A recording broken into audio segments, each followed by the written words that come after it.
Damn it! Oops, that was a bit loud. Hold on, let me just adjust that a little bit down. Thanks for saying that before I went on about and casting a full game without any sound. I was just talking about bands of choice. You probably saw me hovering over the maps and talking about the maps, but yeah. Rova and Baja Bay both banned. Those are new maps for 2v2 League. Neither of them have seen any competitive action, and they won't for this set, unfortunately. Monocle is out 4 seasons. The Chaotic map is out as well, 2 towns at their start.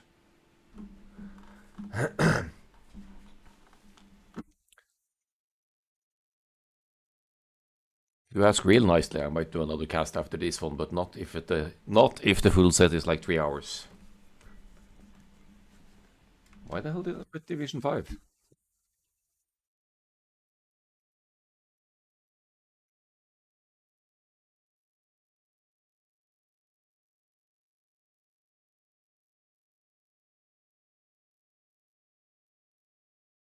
Check that.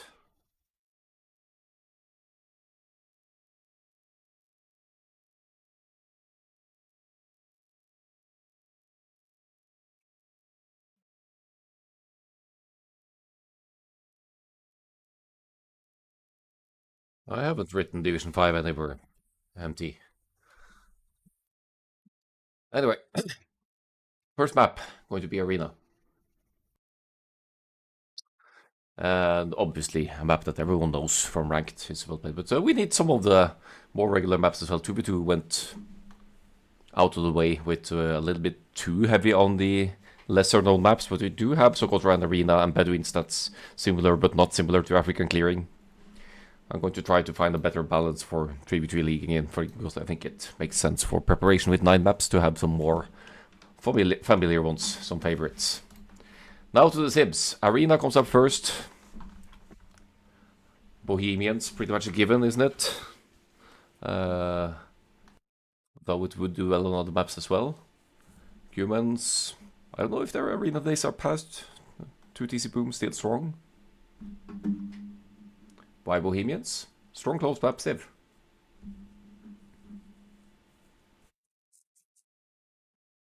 Other than that,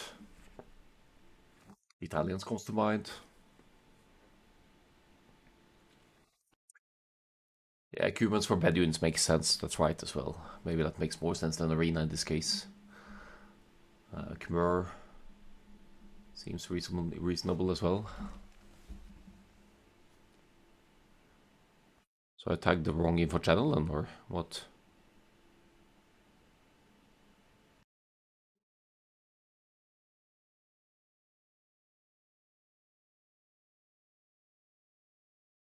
Right. Well, I meant to tag the Division 4 people. That sucks.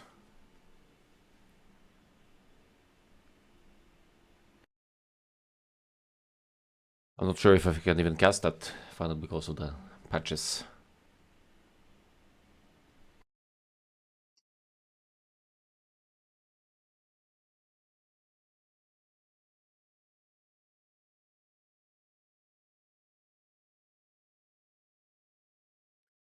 Yeah, the best of 3 draft kind of guarantees your pick, doesn't it? So a lot of the same maps will be played. I think let's just hop into this arena game here. I will be fast forwarding through the slow periods of the game. So let's have a look at Chef 2 first. We had Sapient Fez with the Koreans, which have had some significant changes recently. But they still have the war wagons. But the tech tree has changed. They got some changes to the naval units and other stuff.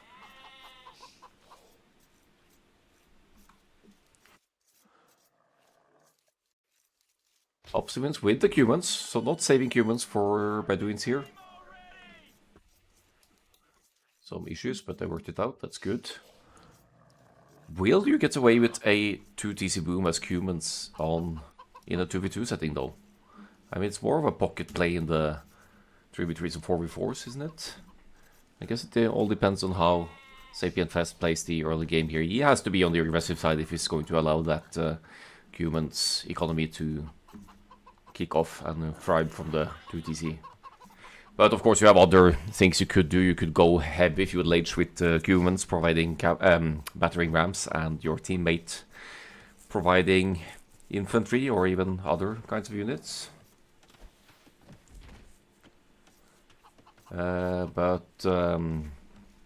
There's a high risk, high reward about that as well, because you are essentially going to have to leave one player alone with heavy fuel age pressure on the other, so that's the free boom for the other side. Foul tier with the Byzantines here.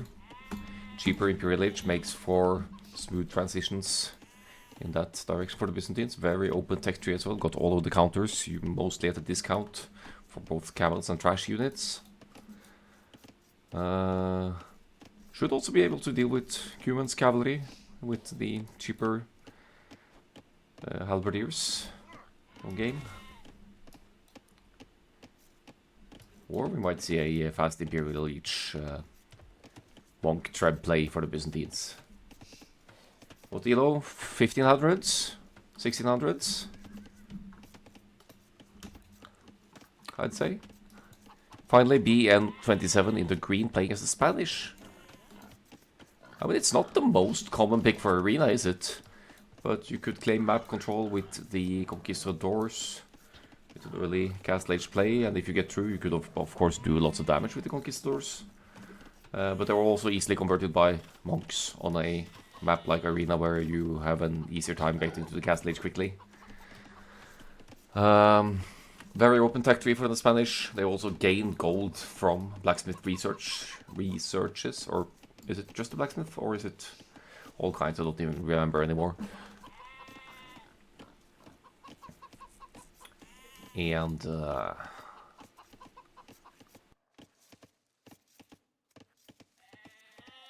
yeah, overall, lots of options for the Spanish as well as they go through the game. I'm just gonna speed this one up a bit because I really don't know enough about Arena and strategies to speculate in the plays. Moving on there, we'll keep a little eye. It's a fast fuel age for the Cumans, but the resource setup is heavy on wood as well, but didn't go to gold yet, so it's not going to be any battering ram shenanigans. Here comes the second town center. And overall, just pretty standard progression, like 25, 26, 27 pop up towards the Castle Age. Straight Castle Age for Sapient Fest. Now let's slow it down a bit. Keep an eye out here. Will they get in? Oh, they're getting in! Both scouts getting in. If they want to, but there are a couple of scouts now for the Spanish player going to claim the middle and secure the relics. So, yeah, no use going in there to try and snipe villagers or whatnot. 2 on stone for the Spanish. Let's toggle the rest panel. Still got a while to go for a castle, so it's not going to be an instant castle, I don't think. Sapient Fest obviously going to drop that castle. Is that going to be forward or more in home base to begin with? We'll have to wait and see about that. No particular idle towns and time to be talking about here. Cuban's economy kicking off. Obviously going to delay their Castle Age as you see the food situation here. And the buildings required not quite there yet. Blacksmith market for the Byzantines. Also mining stone relatively heavily. Lots of farms. And this is beginning to look like a fast Imperial Age play for the blue player, but what's the Spanish player gonna do? It's got scouts out, so that is going to help to deny any potential forward castle drop from Sapient Fest.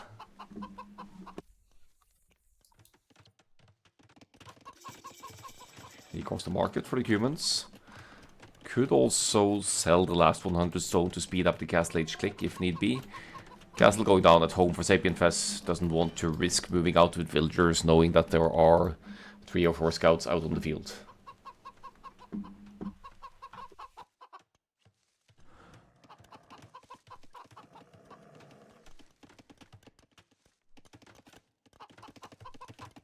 Old tier wants to see the TC time. I've been yelled at for keeping that up. I usually always watch that, but people want to see the resources panel, always. I don't get that. I find this more interesting. as well.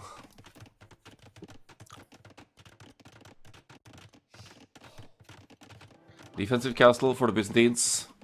Yeah, okay, so won't be an instant Imperialist click, obviously, missing both food and gold for that.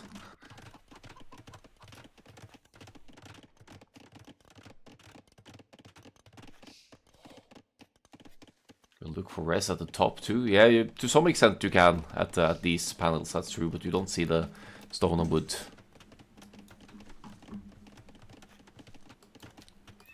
Double stables for the humans.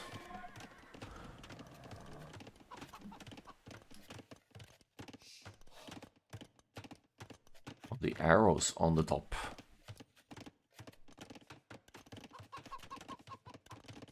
Here? Ah, right, okay. Well, that's a new one, but that covers the unit's view and I don't want that. The organ guns are out, so is BN27's monk. Will that monk get sniped? Most likely. I don't think it's gonna get the conversion here. Easy kill for the war wagons.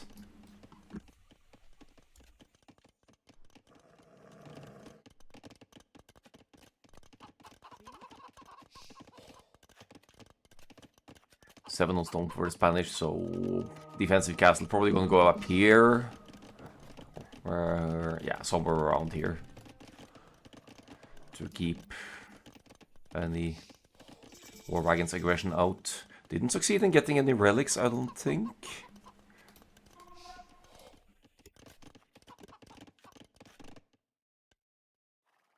War wagons not really getting matched yet, but they will be joined by Cuman's cavalry soon enough. As Hopsy wins is making knights out of 3 stables. Has had an unobstructed economy thus far, and here comes the Imperial Age for the Byzantines. Monks, and eventually trebuchets from the castle. The Imperial Age is cheaper for the Byzantines, so makes it a lot easier to go for that strategy for them. So fast Imperial Ages usually a Turks, Byzantines, maybe Italians play.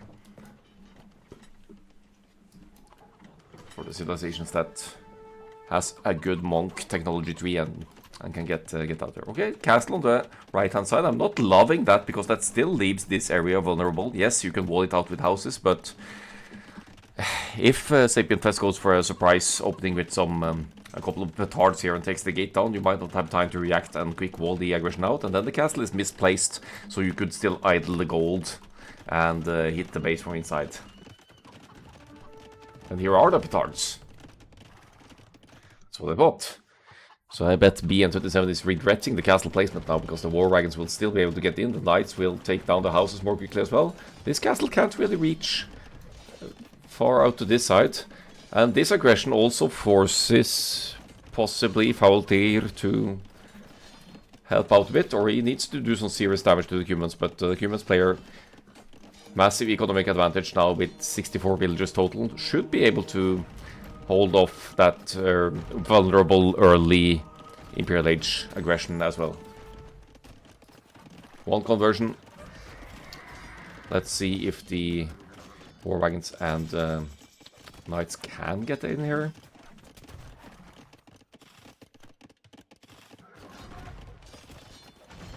Hopsy mining stone as well, so might be able to get the defensive castle up to delay the aggression a bit. Knights now in raiding the green base.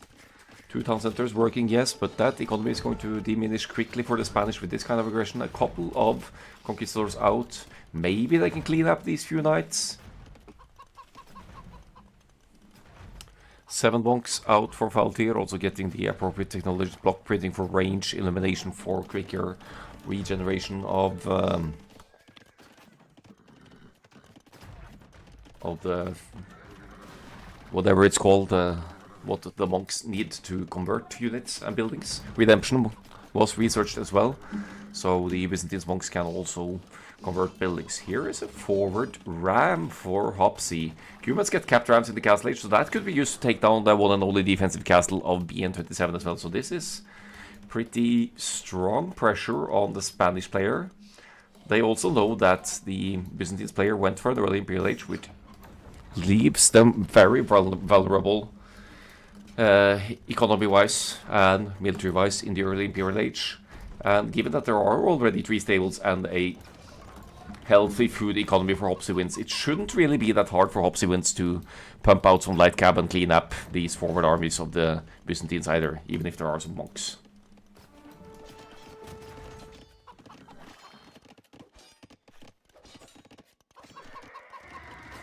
Captain ram coming in, but only 2 rams for now for Hopsy.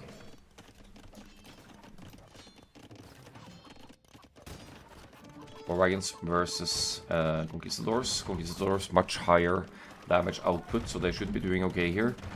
Defensive castle for the Cumans, but you can see there won't be any trebuchet war anytime soon because the Hopsy Winds is committed to the Castle Age military here, so won't be able to challenge the blue players' trebuchets over here. Also a bit unfortunate to have the production buildings forward now. 1 stable gone down. Foul tier could still do serious damage to the Cumans here. I don't really see... light cab, obviously, now on the way. Another few stables in the back as well to speed up that light cab production. Knights won't do it anymore because they will easily be converted by the monks. Guess it's a matter of who kills more quickly here, and unfortunately for BN27, this castle could be going down relatively soon to the pressure from the Cumans' cap rams. Block printing is in, so the war wagons will outrange, and the monks will outrange the war wagons now. So decent defense here with Foul Tier sending some monks over, helping both sides now. Another defensive castle in the back. Light cab in the making now for Hopsy Winds. Being quite patient about it as well. There aren't really enough pikemen here for Foul Tier to hold off masses of Cumans cavalry here.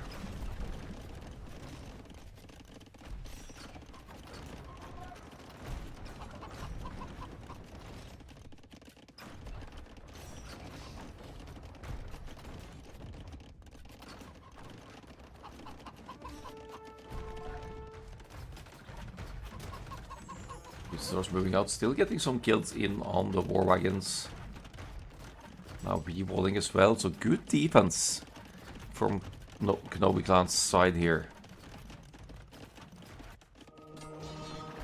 And again, front side, Hopsy trying to target the monks, I guess. Some conversions in on the light cab here. Conserving the trebuchets as well. Great fight for Foul Tier here. Hopsy losing most of the military and also, more importantly, losing the light cavalry to conversions. Giving Knobi Clan a decent military lead. And now allowing for some heavy pressure on the Cumans. This castle should be going down quickly unless the trebuchets travel into within the range of the castle here. Oh, yeah. Foul Tier sees it. Another defensive castle for the Spanish. They've defended well against the combined pressure of the Cumans and Koreans here, and now it's looking rough for the Cumans to recover from this. That castle will be going down super quick, and it seems like Hopsy Winds doesn't really have enough food anymore to produce the military needed to clean up the forward aggression here. Hello, Vazikli Koikoda.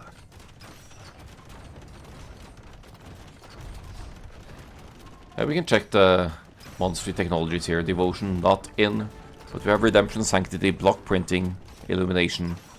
Interestingly enough, also, well, you don't need Atonement at this point, but not Fervor is what I mean. So, not the speed upgrade for the monks.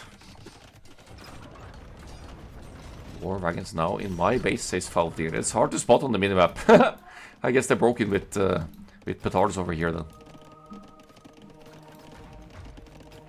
Okay, good distraction. As mentioned earlier, still vulnerable economy on the Byzantine side, only 45 villagers, so that hurts for Foul Tier's production here. But also 4 trebuchets pushing against the Cuban's economy, forcing Chef 2 to react at home base rather than push, and you can see Spanish player recovering here as well. 5 town centers. I would say rebooming, but it's not really a reboom when you are at 97 villagers, is it?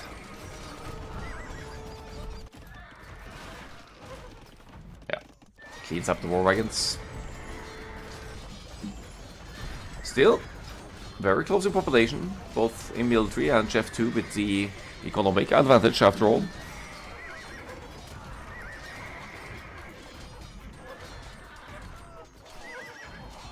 Pikemen being taken out by the Cubans' knights as they are outnumbered. Looks like Chef 2 are kind of recovering for now. Imperial Age on the way for Sapien Fest as well. Does not have enough stone for another castle, so won't be placing a forward castle to challenge the castles of the Spanish player, but a huge lead into the Imperial Age with 2.5 more minutes to go for BN27 to get there.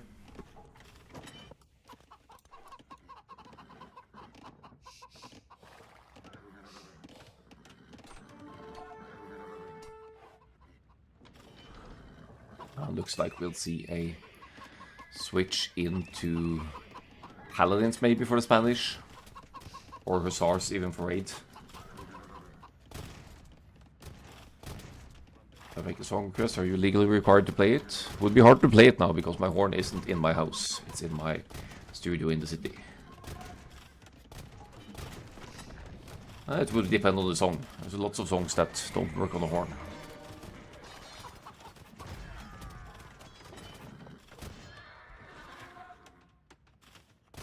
But sure, go for it.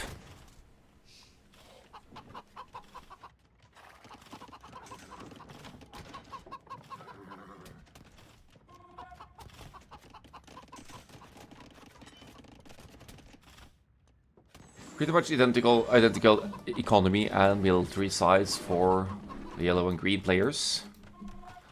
I'd say Hopsy with the recovery seems in a better spot than the Byzantines, but then again, Byzantines have all the counters to what the Cumans can bring to the table, so as the game moves into the Imperial Age for all, that might not play into the Cumans' favor. Koreans...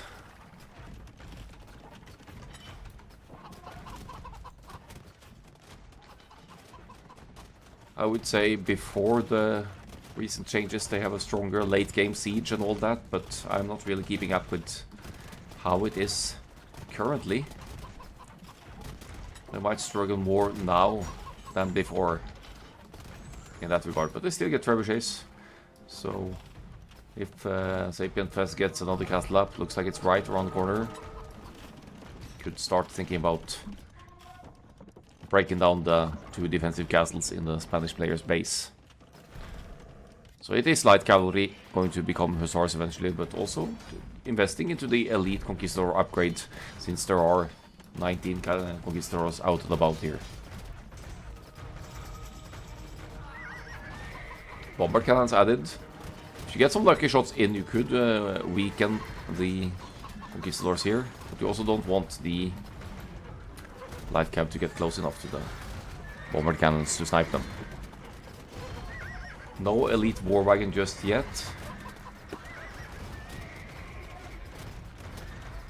Don't quite remember the cost of that.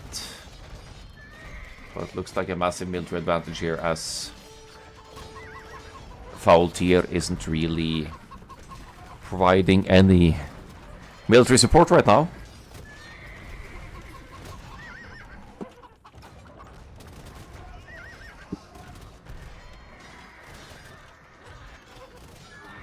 Hussar is in as well. And now 4 TCs for the Cubans. Still queuing builders. Cavalier is in. Will we see Paladins soon? Not affordable just yet. Oh, this is a bit scary with the bombard cannons out like that. But one castle could go down here if they get a couple more shots in now. That will hurt the Spanish conquistador production quite a lot. Oh, almost snipes the bombard cannons with the trebs. Good spot there by BN27. Couple more cannonballs and this castle goes down, I think. There we go, it's up. One castle down. Opting for the bomber cannons rather than the trebuchets as they're... I mean, you can produce them from siege workshops, so it's easier to mass them, obviously, if you have the economy for it. Halberdiers added for the Byzantines. Effectively counters both the war wagons and the cavaliers, but as you can see, Sapient Fest has added the elite skirmishers as well, which have bonus damage against the spearman line.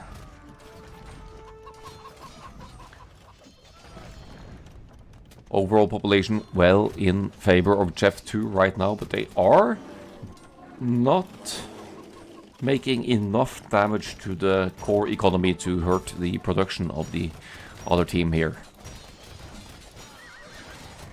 Green has really been buying his teammate a lot of time to recover here, but they are still struggling to match the military numbers of their opponents.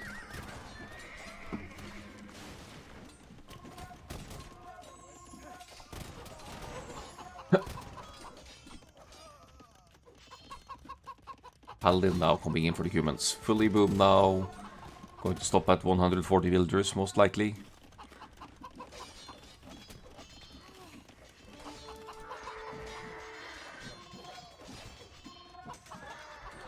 And Koreans, already having the full upgrades for the war wagons, has the fully upgraded skirmishers as well.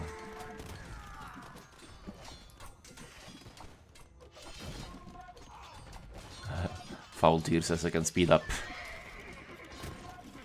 It's a long one then, huh? Yeah, let's save some time and speed it up a bit, unless something interesting happens in the top sides.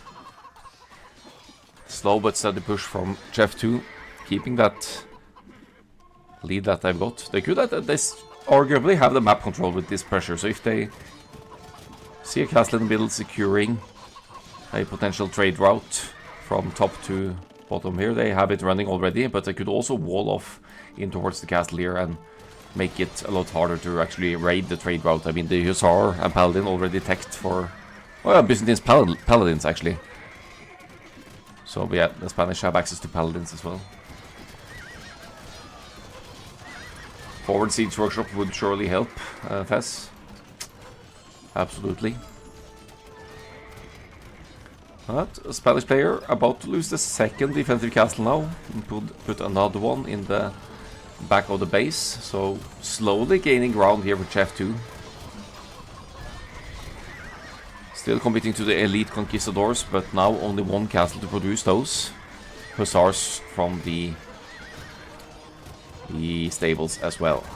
To deal with the mass of skirmishers and just generally be an annoyance here. Only one team having trade, which means that one team will have consistent gold access, the other will run out, if they haven't already.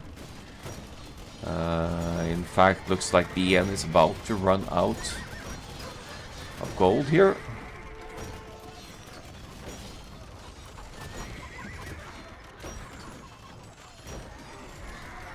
So extending the map control in the middle.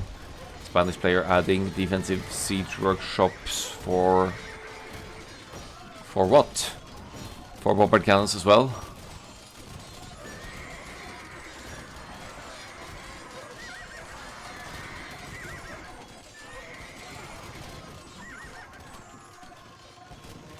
Yeah, those archers were tread here, that's true. Koreans have arbalists as well, and again, all of the upgrades needed are there. So that would be a relatively quick switch. Arbalists would also be easier to mass and easily outmass and match the range of the conquistadors. Actually, maybe outrange them. Yeah, outrange them. But we're gaining some map control with the keeps here for the Koreans. You don't need to research any upgrades for the towers for the Koreans. They just automatically get upgraded. Do you think Koreans get bombard towers as well? Oh, hold up. Yeah, could invest in some bombard towers as well. in between the keeps.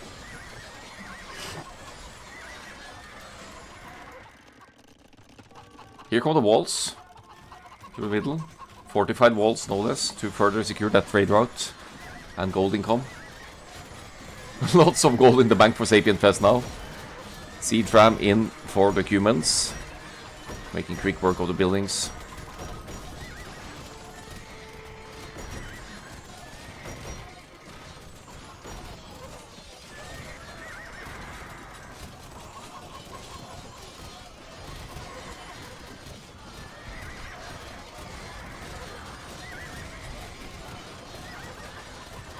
Popsy should be raiding blue as well. With what? Alright, yeah, Hopsy is humans. Yeah, Hopsy could get some raids in. Looks like he's trying, but yeah, he's getting some hits in here. As Knobi Clan have tried to get some trade running as well, but just barely getting started, and it's not safe at all. Shouldn't really have much success with that.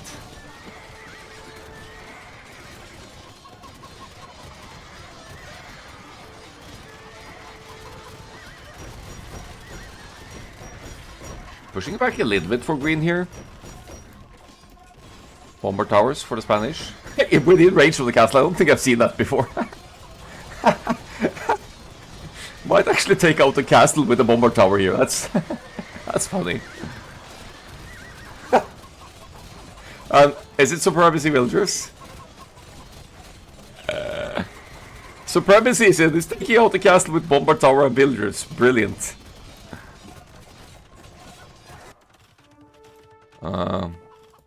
What's going on here? That has to be a misclick. What's going on? Okay, that must be a misclick.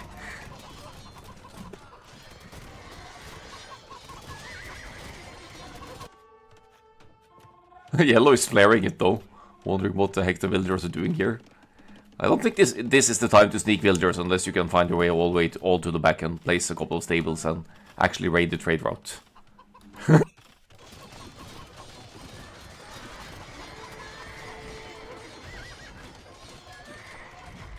So green and blue have somehow pushed back. They are actually higher in population now. More military, cheaper. Trash for the Byzantines helps a lot. I think siege ram as well. Good siege options also for the Byzantines. Wide open tech tree in general.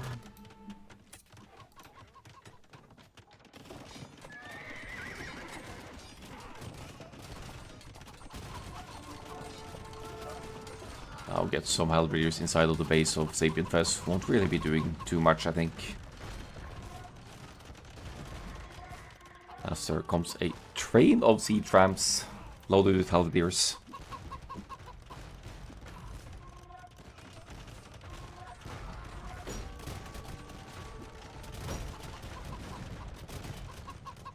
Solid stuff from B, and yeah, held well against the early pressure as well. Let's speed it up again a bit.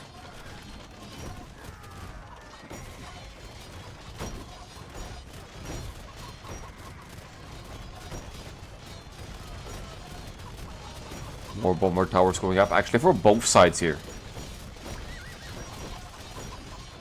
Which is a concern for Chef 2, obviously. They're getting closer and closer to the trade route. Might get bomber towers close enough to the trade. If this keeps up, the siege rams have halberdiers in them, so that's bad news for the humans halberdiers as well. No, humans paladins, sorry.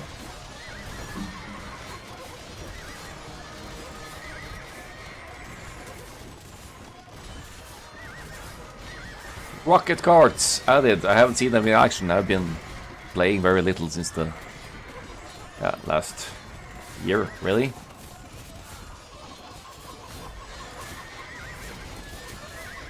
Not sure how well they are really doing here, but they probably need larger mass to work out.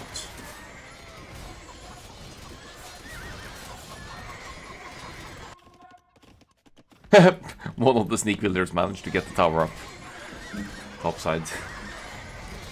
And a great hold from BN indeed.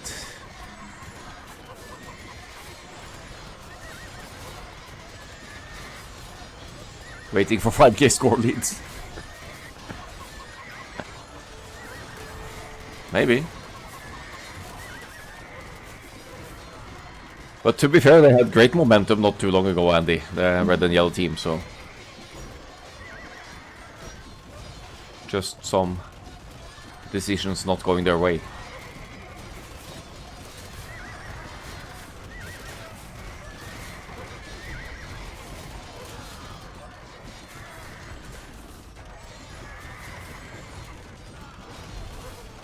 And still pop cap, yeah. For now.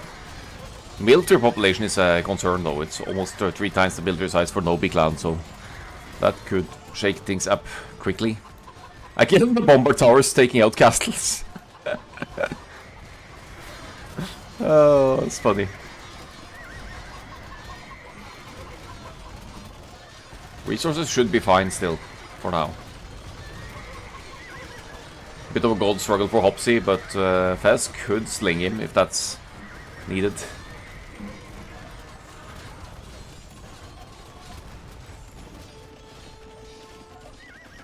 That's a lot of trade units as well, part of that population. Trade and builders, not really much room for military here, and the GG is called. Knobi Clan getting the first one. It is a best of 5, by the way. I'll need to edit that. There we go. GG well played for the first map on Arena. There's crossbow man for Fez, so if that one had been researched around, I don't know, here, could have been a different game for a while. 60 trade for full trash. Oh well, in the heat of the moment, kind of things. So look at the economy. Cubans, surprise, surprise, largest economy here. Decent trade profit as well. Wasn't enough to end the game. Massive hold for the Spanish player though, with obviously with help from Faultier, but still managed to hold off the aggression and get the economy sorted again to finally push back with the strong late imperial age of the Byzantines and Spanish.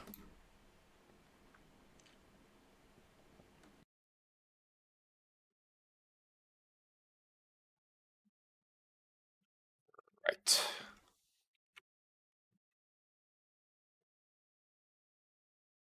So that's the Spanish and Byzantines getting that one against Cumans and Koreans.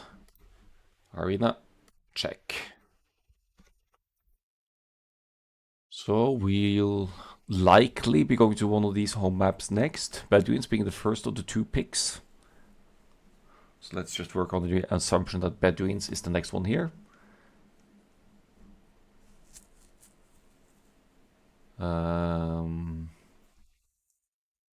Magyars comes to mind actually.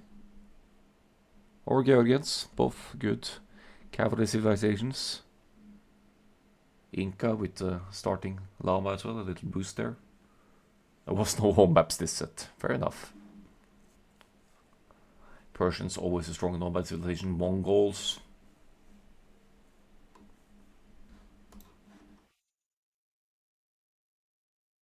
Yeah. Generally, lots of good options really. Let's pop the next game up and see if Chef 2 can come back. Game 2. Socotra! Alright. That should be an eatful one. Hardly any point introducing the civilizations here because we have to be on the lookout for laming elephant in the back, but in the front for BN, but on the correct side at least. Already seen it. Yeah, that's gonna be pulled in nice and early. Let's see the elephant location for Hopsy also in the front there. I would not want to leave my elephant out for long on Socotra.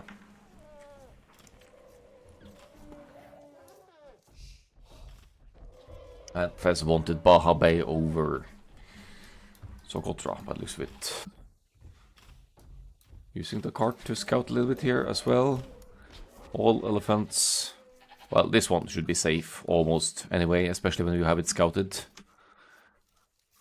But yeah, the other ones brought in their elephants, so no, nothing too much to worry about there. Valtyr and BN moving out. Managing to avoid the TC fire. A little bit of a scouts fight over here. BN losing more hit points than Sapient Fez. Let's see if Hopsy can assist here. He's also pulling the scout over. Could be bad news for the green scout. I mean, it's a small map, so arguably your scout plays a larger role than on other maps for Socotra. You kinda want to keep it alive to lure in the zebras as well, so you don't need to mill them, and there's always a risk that your opponent will move out to shoot your hunt, so that you can't lure it in. Looks like that's what BN is about to do now. And Fez, expecting something like that to happen, takes out one. He's got the scout close as well, so if he hits the zebra once with the... Wait, the scout can't hit hunt, never mind. But yeah, shooting the hunt so that Fez will have to move out with villagers to collect it.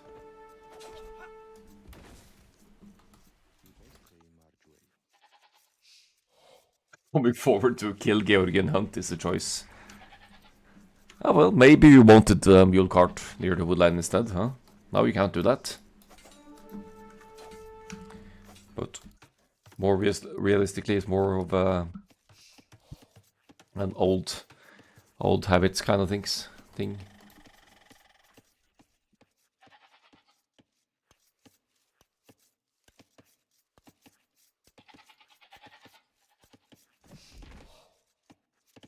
Scoreboard check.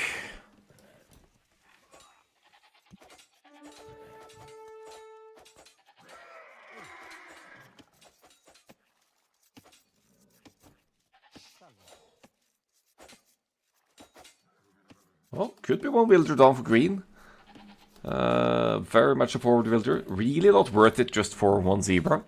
That's arguably a big loss for BN. Getting some scout hit points in exchange, but nothing of consequence, I'd say.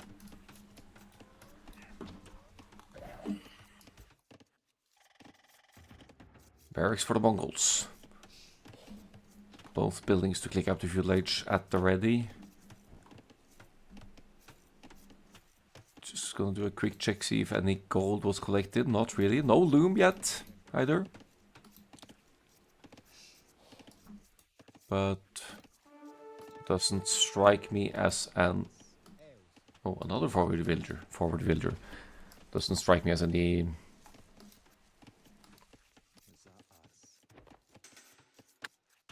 infantry player. Just going to be the fast archers for the Mongols. Yeah, villagers going to gold now.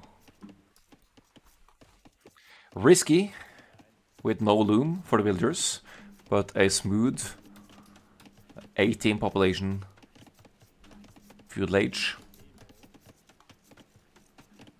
I guess if you're not too worried about getting loom at this point, you'll also... Oh wait, there is infantry.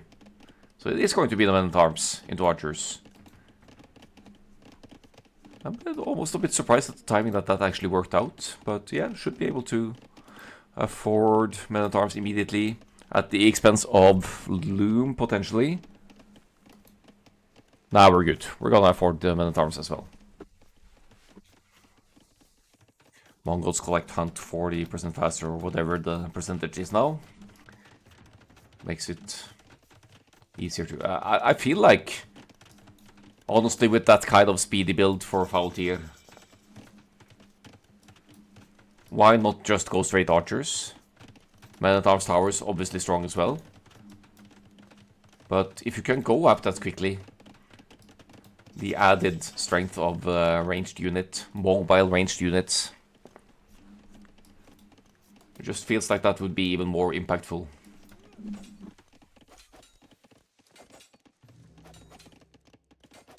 Hopsy with the range as well. Could get delayed by the men-at-arms here, if they get there in time. but should also be able to quick wall them out. Scout getting the last hit and getting one villager there. Speaking of villagers, 4 villagers forward for blue. It's going to be scouts for Fez, which could help clean up any early archers here.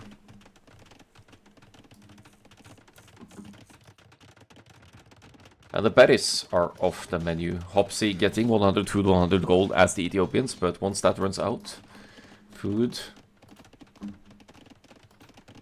becomes an issue. No villagers whatsoever on food, no farms yet, because he was expecting to take the villagers. Not take the villagers, take the berries. So yeah, that's going to hurt the villagers' production. TC now running idle until that can be sorted, and towers creeping closer to where Hopsy will be trying to farm as well. Now, a couple of scouts out, archers out for the Ethiopians play as well. But archers and scouts against towers, not going to do much.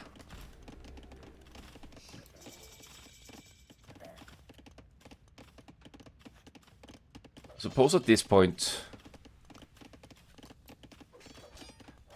I wouldn't say you pull your villagers and tear down the towers since they're not walled in, but then there's the issue with the men-at-arms.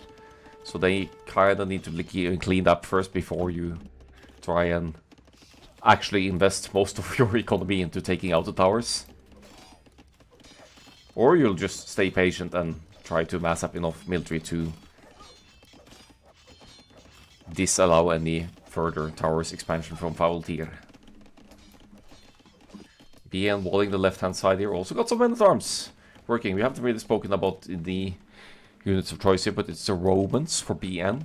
There are men-at-arms here, and I believe Romans can research the defense upgrades twice. Probably didn't yet, but if you're going mass infantry, that is an option. Well, couldn't have researched anything yet because the blacksmith is going up now.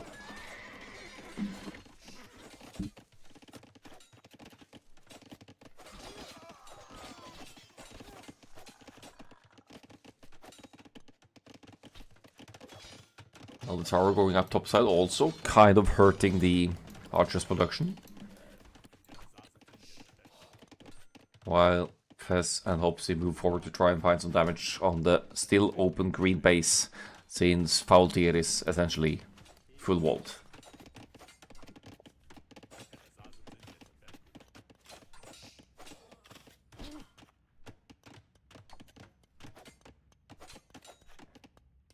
Definitely finding some damage here, or at least idling villagers. Yeah, I should be getting that one.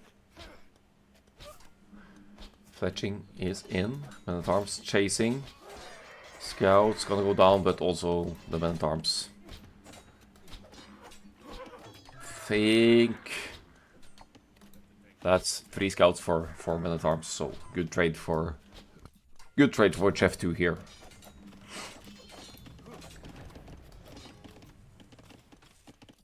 No more archers for Hopsy, also suffering from idle time because of the pressure, but everyone is suffering from idle time here. Mongols more so from the tight early build perhaps, and BN maybe from the multitasking of defending.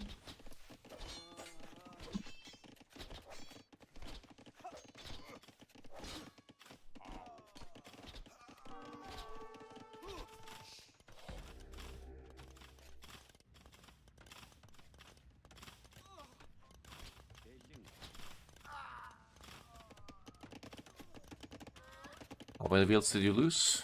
Doesn't look like a lot.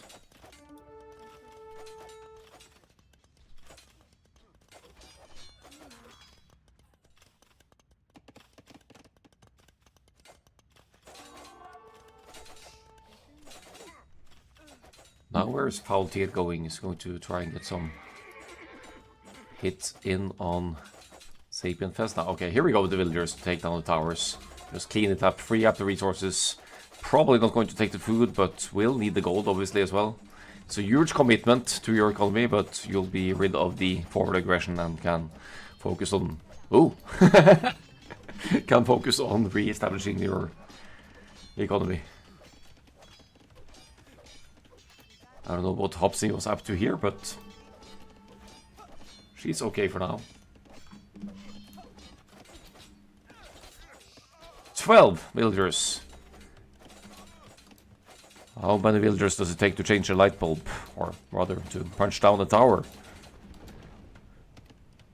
They really want to go berry gathering here. And finally complete that range as well.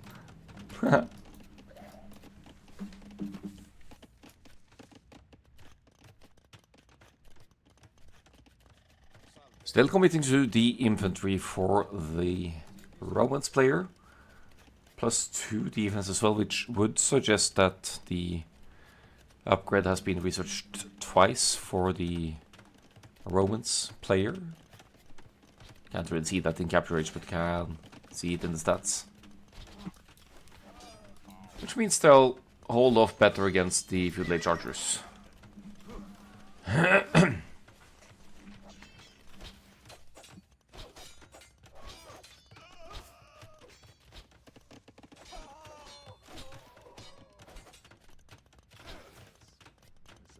Oh, it's a double effect, okay. Fair enough.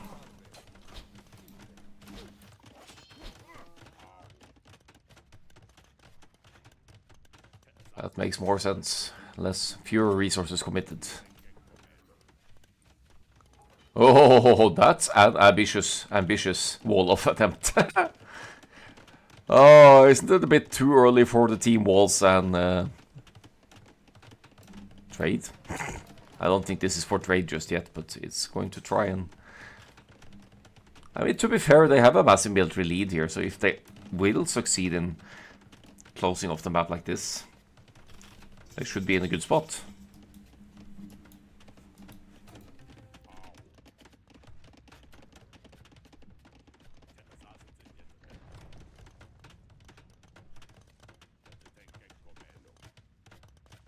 Castle Ages on the way here as well, already in for the Mongols. Ooh! Straight for the castle, which secures important golds and stone in the middle. Which BN could benefit from as well, but safe gold in the back for now. No hurry to secure that. So we're gonna go for the Mangud Island. Some mobile cavalry archer style unit. Even more important to get the wall off for Sabian Fess. And Hopsy wins then. For now they have a military control.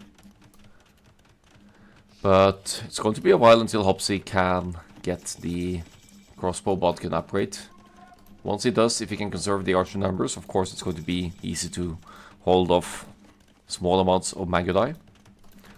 But I also don't know yet that the Mangudai are coming. I haven't seen the castle at all.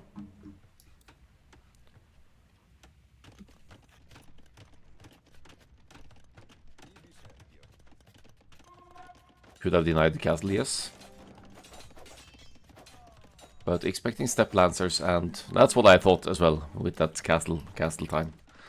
Until I saw the castle being built.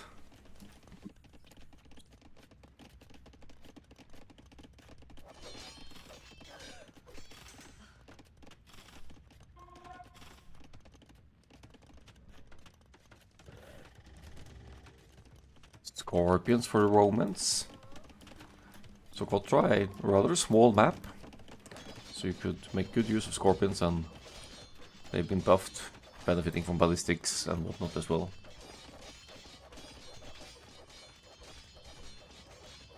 Couple of Mangudai out. Still haven't seen the castle, so now revealing that for Chef 2. Will they adapt their plans? I mean, we do have archers. Hopsy doesn't really need to change any plans here. Could still go for well, commit to the archers and crossbow mass as you would with the Ethiopians.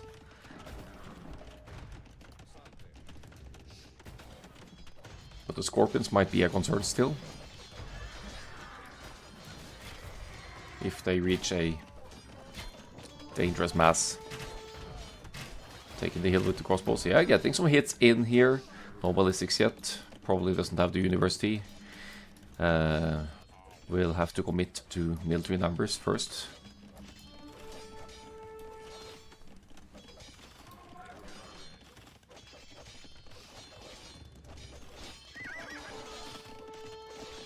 Great quick calls from green, but the siege workshop in the front will go down to the cavalry units of Sapient Fez. So the Scorpions, not quite a threat just yet. Once again, BN27 taking the push here, but also defending well, keeping most of the economy working and alive in the back of the base. Still has the gold axis in the back, so fortunate to have gold in the back in this case.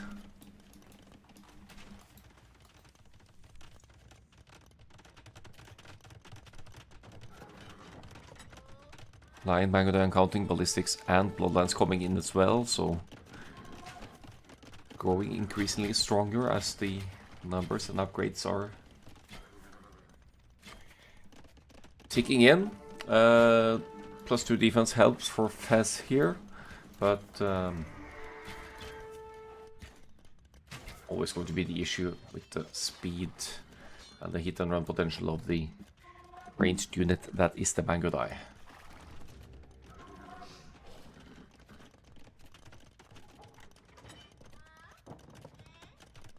One reaction to cavalry archers and these things would be to make scorpions or even mangonels, but doesn't really work against Mangudai because they have bonus damage against siege as well. So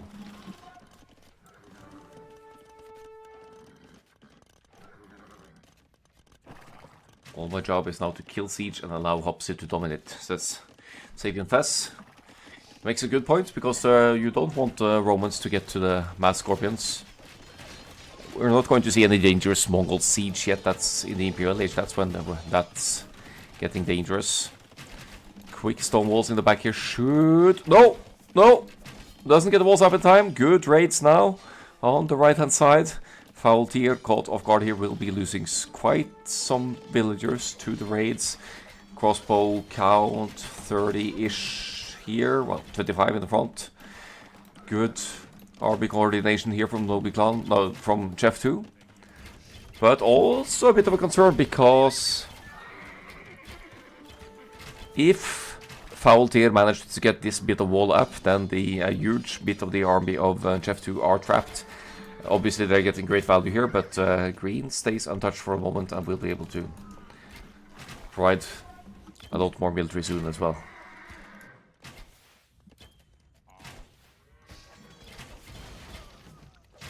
12 builders lost for Foul Tier, though, down to 39. Crossbows getting hit in on the Mangodai as well, so really denying that Mangodai numbers increase.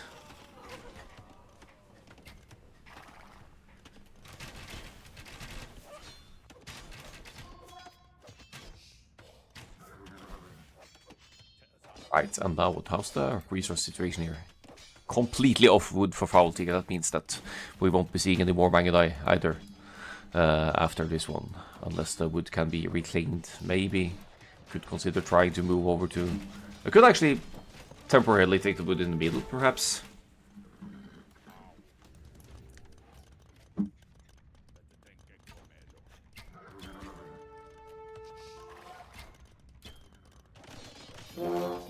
Now, several town centers. Hello, Belgian. Thanks for the resub. Private is.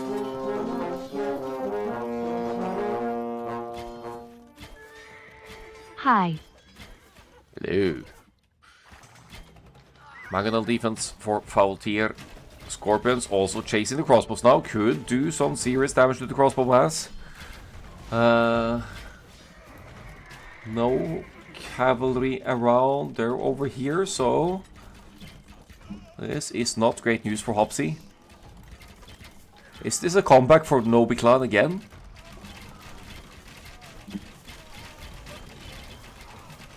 Not deadly amount of scorpions just yet. Assuming the knights get close enough to snipe them, and here they go down. See the numbers here, dwindling. And Mangodai now being chased by the Knights as well. And where do they go? They need to get back in here, I guess. Crossbows helping out as well. Not looking great for Knobi Clan's military numbers now, with Chef 2 still replenishing the numbers behind the 3,000ers for the Georgians players as well.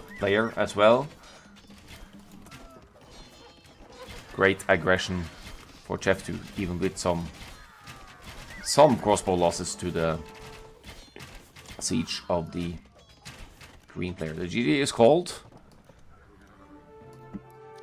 Faultier taking too much of a hit when the woodlands got idled and really affecting the real tree production and replenishment. You see establishing a the economy quite well for BN27, but not enough to get back into it here.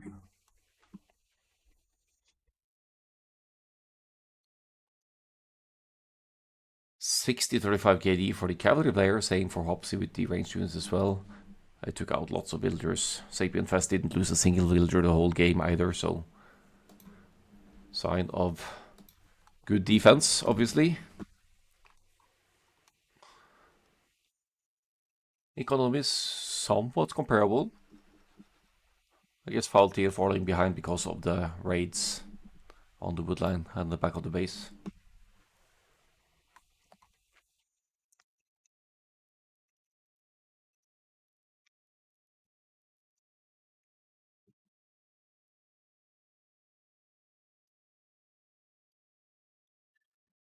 So that's Socotra for Fez's team. I'm picking the opponent's home map, actually.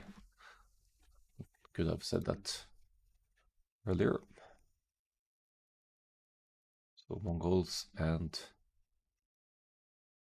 Romans it was.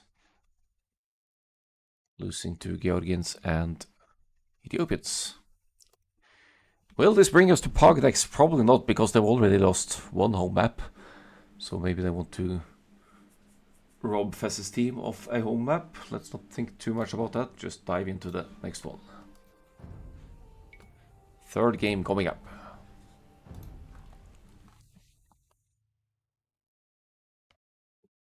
And Bedouins it is. You see the civilizations here already, but we'll have a look at those as we go.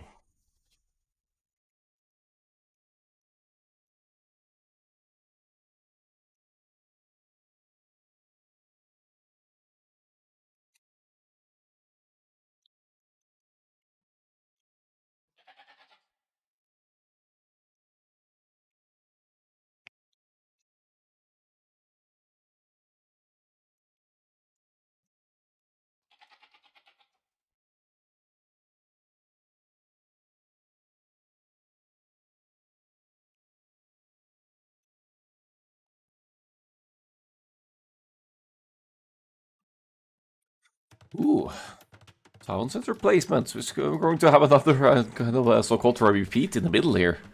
This is a no treaty, no bad script. So if this had been a treaty, no bad, you'd already know that green was over there. They probably know because of the villagers movement. But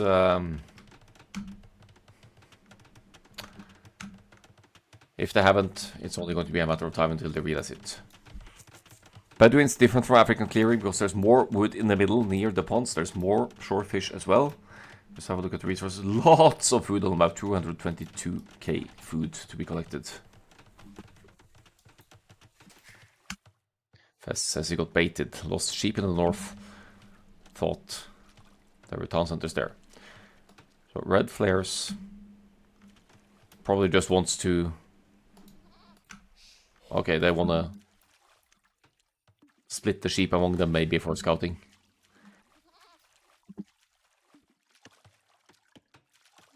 Yeah, don't spoil the divisions, guys.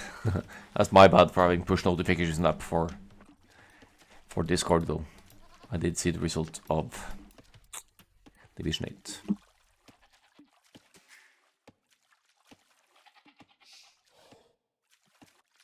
We'll see if I can fit in more casts this week. I really don't know yet. So Faultier in a comfortable spot with the Saracens to the left-hand side here. Has great potential for expanding towards the left and getting a free boom while BN keeps the other two busy in the middle. We've already seen Green's defensive capabilities. We have Saracens and Huns. So archers, cavalry archers, well, cavalry, Saracens, camels, I guess. They only get knights, no upgrades beyond the knights, so we'll have to go camels for stronger cavalry in the late game.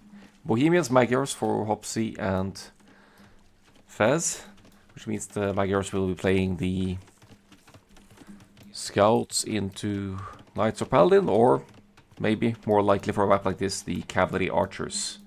No hills to benefit from elevation damage for ranged units though, so maybe cavalry makes a little bit more sense. But Magyars have really strong cavalry archers as well, so you always have to keep that option open. Bohemians not going to play the cavalry, more so going to play maybe archers, crossbow, arbalest, and eventually get into the Hussite wagons and siege the Hoofnisse. Maybe halberdiers to deal with whatever the Huns bring up here. We're gonna speed this one up a bit because the nomad starts are relatively slow. They still haven't really scouted the fact that Green has a town center over here, so maybe, just maybe, they are still unaware, but that there's something going on here, so let's have a look at Green. They must know. They know both the town center locations here. Here comes the barracks for the Huns player. I suppose the ideal location for Knobi Clan would be have to have green here and blue over here though. Because the Saracens could make archers, towers, whatever, and the Huns would get the free boom into a quick castle age and follow up with mobility and aggression. Huns, cheaper cavalry archers as well. Obviously something that could see play on a map like this. Magyars opening with scouts, as do the Huns. Hopsy now with an outpost right on the production of the green player. And melee upgrades kicking in instantly for the Magyars. Makes it easier to take out wielders early on, but you'll need more than one scout to do that. Committing to a tower on the little woodline of BEN. I think if you're committing these many villagers to it, you might want to go even further forward, but the tower is going to complete. Green commits villagers to try and tear it down. Should cost some villager lives over here. Foul tier with Blacksmith Market, so going straight for the castle age here.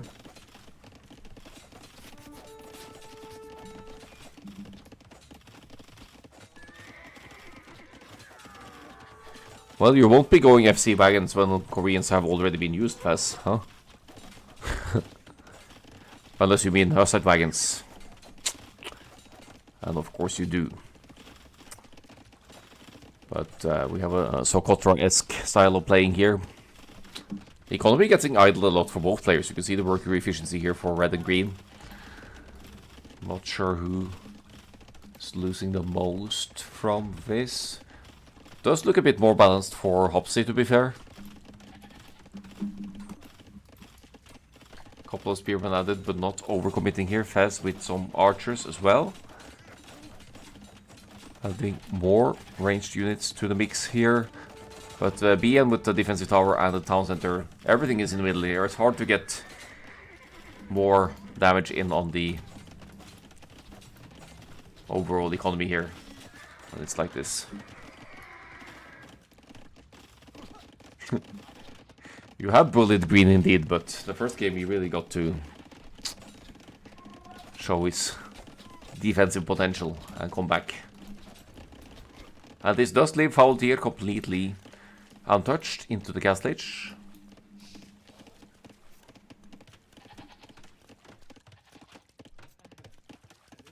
Has been mining stone, how much? Yeah, castle. He's going straight for the Mamelukes.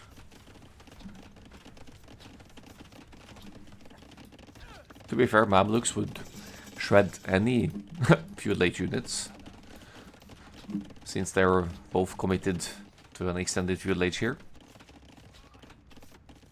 Huns, scouts, outnumbered, resource-wise. Hops is still Slightly more balanced here. Looks like he wants to get another tower up, perhaps. Has 2 villagers mining stone. Right, it's gonna be the boom instead for the Saracens. I guess they're communicating green. Fields is doing okay. But it's going to be real tough for BN27 to expand from this. We'll just have to hold the 2 vs 1 until the Saracens can get the boom to kick in enough to benefit from that power. But they're reading the game well. They know that both players of Chef 2 are committed to the feudal age. They are focusing on one player exclusively for now. And they don't really know all that much about what Blue is up to. They haven't really scouted Blue at all.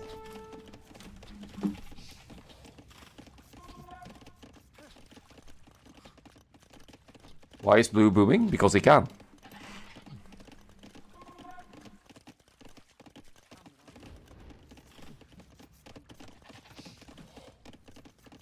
And because neither of Chef 2 will be reaching Castle Age anytime soon. So expanding on that economy is going to give a real Castle Age advantage.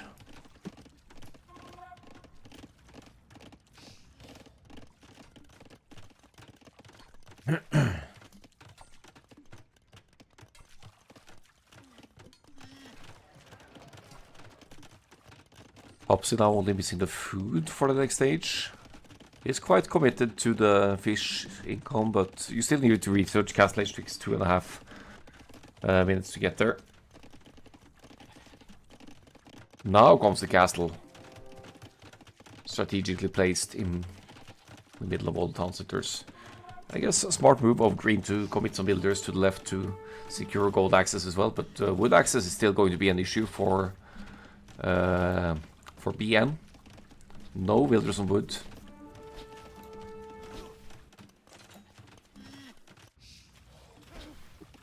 Might need to buy Castle Age and establish some presence to the left with town centers to have secure wood and other resource access.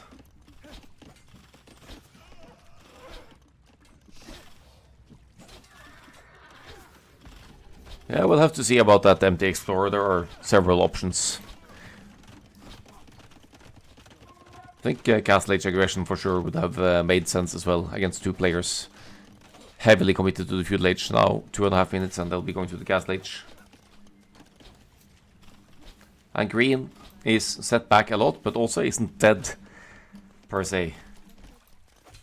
He's managed to relocate some builders, so he's going to be able to reboom when Faultier uses the Castle Age power and economy advantage to buy them some time to get back on track.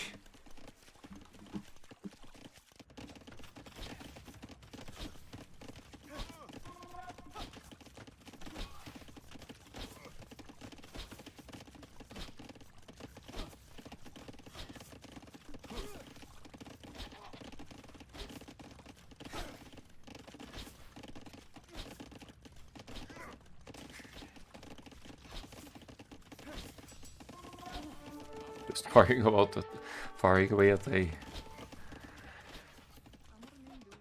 range for now. Green managing to escape somehow.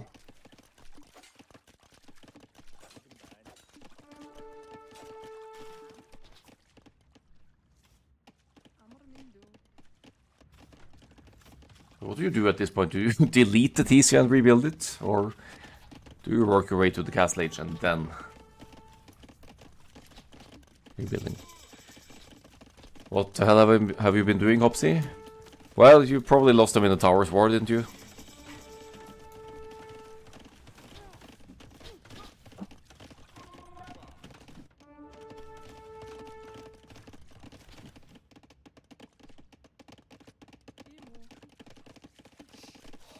Six Mamluks and counting for blue.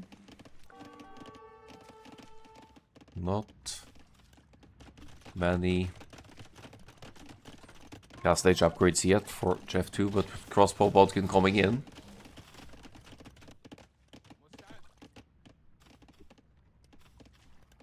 I think the Mamluks should make quick work of the light cavalry over here.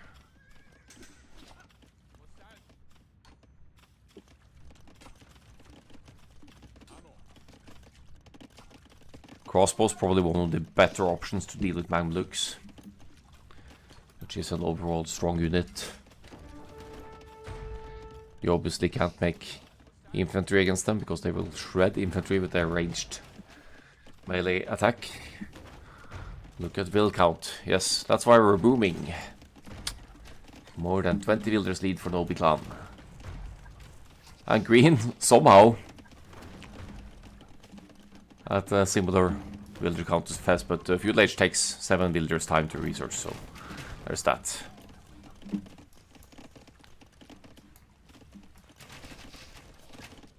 Yeah, it took Chef 2 forever to find blue, so they weren't really getting that much value from the military investments. Now expanding the economy for red as well. Economic setup suggesting continued cavalry commitments. Now, even if BN27 wanted to research Castle Age, probably would be a bad idea to do it with Siege pushing the towns. So, Green's still going to be out of the game, economy and military-wise, for a while. But on the other hand, 70 villagers, almost the same villager count as all of Jeff 2. Should give Foul Tier the opportunity to hold for a long while and allow his teammate to get back into it here. Rebuilding TC in the back safely over there.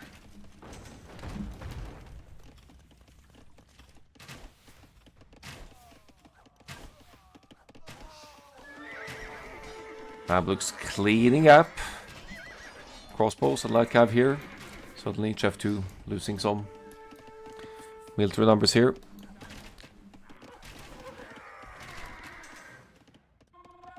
Four town centers for the Saracens. Going to be fully boomed in just about 5 minutes or so. Could probably even aim towards the Imperial Age at that point, depending on the military commitments.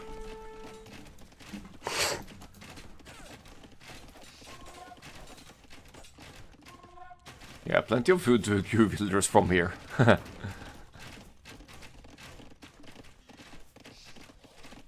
Still only one TC for Sapient Fez. Committing to the crossbows, but not a very threatening number just yet. It's got 15 of them.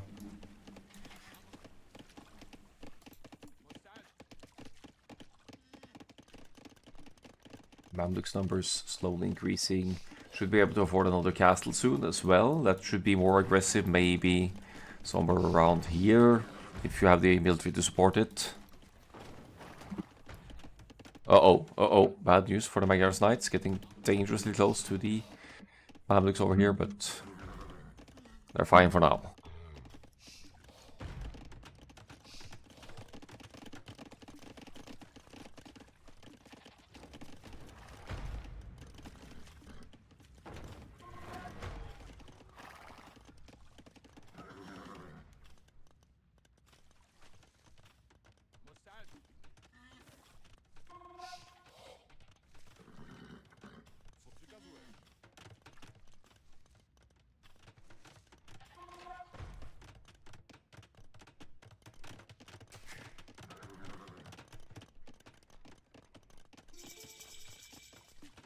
And welcome to the Castle Age Green, while Foul Tier has clicked the Imperial Age. Queuing more Mamluks. Might want to invest in some siege as well against the crossbows.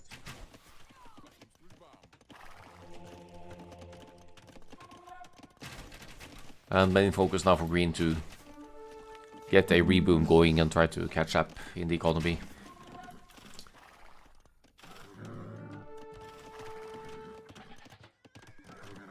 So without any siege to join this Knight Archer push, I don't really think you'll be doing that much damage around here, other than obviously idling the economy of Foul Tier. But it's going to be hard to take out many villagers when the town centers are placed like this. Because unless you have an ungodly amount of knights to take out town centers, you need at least 20 to comfortably sit underneath town center and take them out. Then you're just going to have to settle for idling an economy that's already been established and running for longer than anyone else. Herbal medicine. It's not something you see every day, but it's going to allow the units to heal up a lot more quickly inside of the castle, so why not? Another castle coming up, playing it safe here, securing the left side of the map for Knobi Clan. And all things considered, they really... Green has only lost 4 villagers throughout this game, which is ridiculous with the kind of pressure it was up against from 2 players.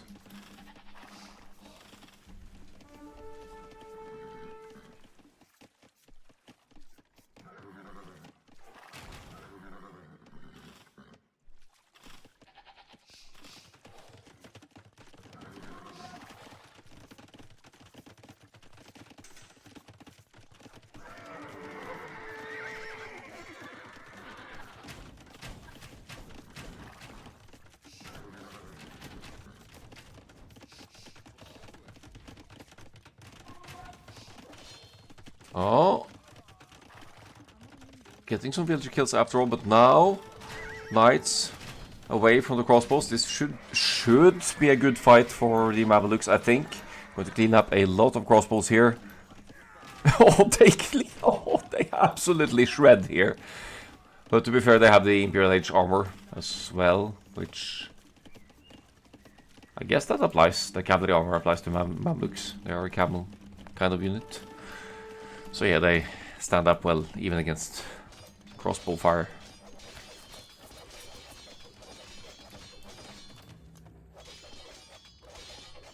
How many town centers? No, 6 town centers for BN 27, but Faultier now in the Imperial Age could consider slinging some food to speed up the reboom of BN as well. Doesn't really need it though. Good.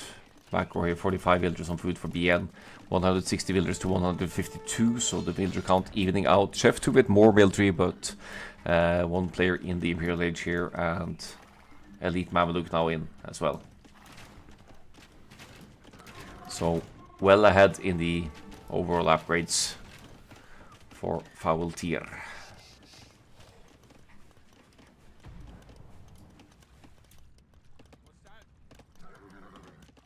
Especially the armor makes it really hard for Chef 2 to engage even with large masses here, because yeah, even the cavalry, the knights will do less damage when they get close, and the archers will deal less damage with their ranged weapons as well, allowing the Mamelukes to just shred. Let's see how this fight goes. Splitting the groups up as well, so attacking from different angles. I feel like... Okay, that's not a great fight for Faultier, but he now has 3 castles to replenish from, and still commits to the fight. Takes out all of the cavalry, basically, of Hopsy, who is on the way to Imperial Age, so losing all of the military at this point hurts a lot, but we see the cavalry archer switch here. And cavalry archers should outrange the Mamelukes, shouldn't they? But and they are also easier to mass.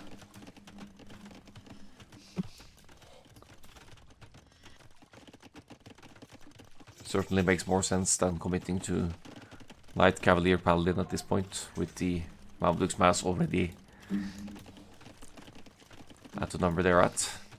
110 builders now for BN27. And going to the Imperial Age. So the Hunts player is going to be back in the game with some build 3 in just a few minutes. See how they're expanding on the map as well. They've split the map essentially in half, but now with Imperial Age in, Trebuchet can be added as well, and Faultier can push forward a lot more quickly, taking out the defensive buildings. There's only 1 castle from Hopsy Vincent, that's down here. So that's not really going to help defend the core economy further in.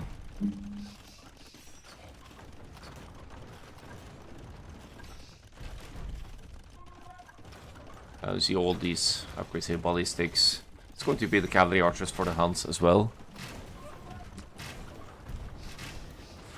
Still arguably a military lead for Chef 2, but again going to lose precious military while on the way to the Imperial Age. Going to be down to at least 20 crossbows, maybe lose all of them, worst case here. Of course, Mamluks are going down as well, but there are castles replenishing them, while Sapien Fez will have an easier time replenishing the crossbow numbers with from the archery ranges rather than from the castles, but still leaves a group that could have been 30 crossbows immediately becoming arbalists with bracer with essentially nothing. Double ranged unit combination as well.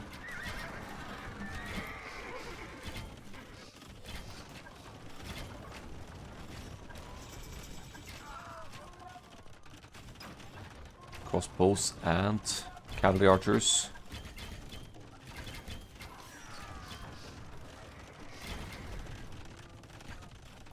So it's all ranged units here and siege, but Faultier has the melee damage dealt by the Mamelukes as well, so he's going to be able to take out stretchers and infantry units more efficiently as well.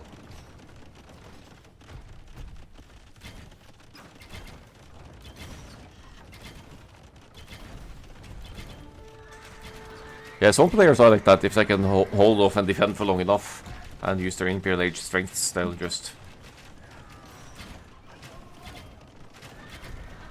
kill away easily. I know plenty of players that are not strong 1v1 players because of the early pressure you'd have to deal with, but when they get to Imperial Age, give them enough time, they'll beat me any day.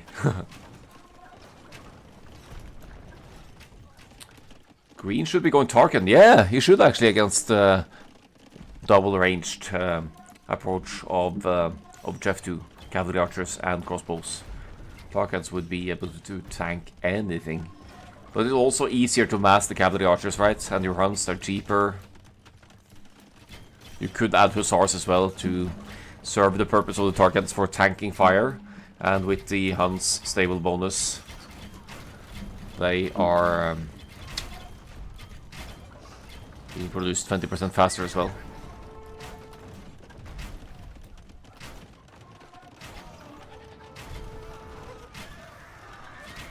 Well, 11 archery ranges producing cavalry archers for BN27 here.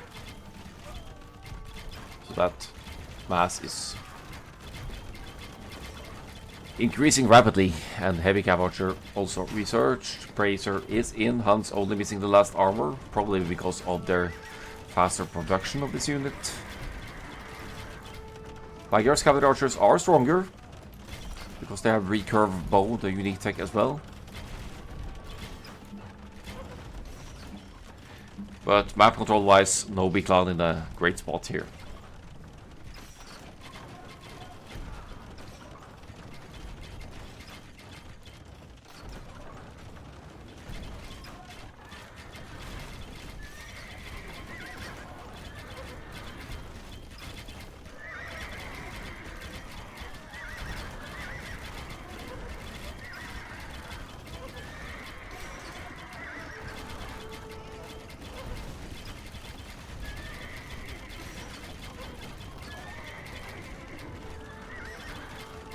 Fight in the middle here, Knobi Clan with the military advantage, 30 more builders overall as well, but really pushing forward on the map here. Fighting against a double range combo, so the targets were mentioned earlier. I think you'll want to mix in something to tank or stay in front of that archer's fire, but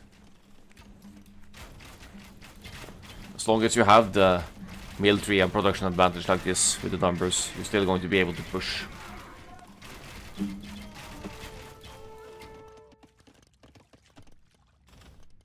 Did I start trade? I have one market. What's that? Oh, there's one stream.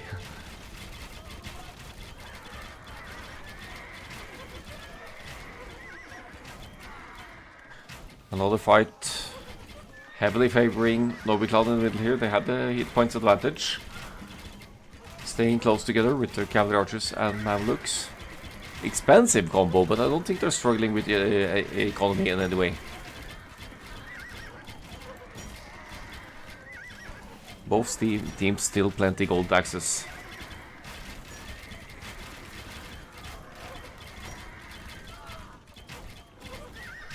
Yeah, there are lots of gold piles on Bedouins, but I have seen trade on Bedouins as well. But that was in the 3v3 tournament some years ago.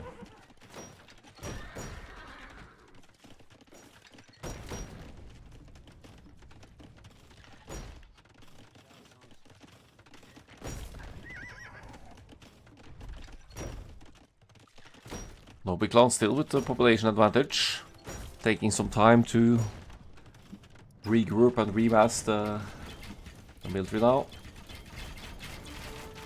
As Hopsy gets some free hits in on the elite Mamluks.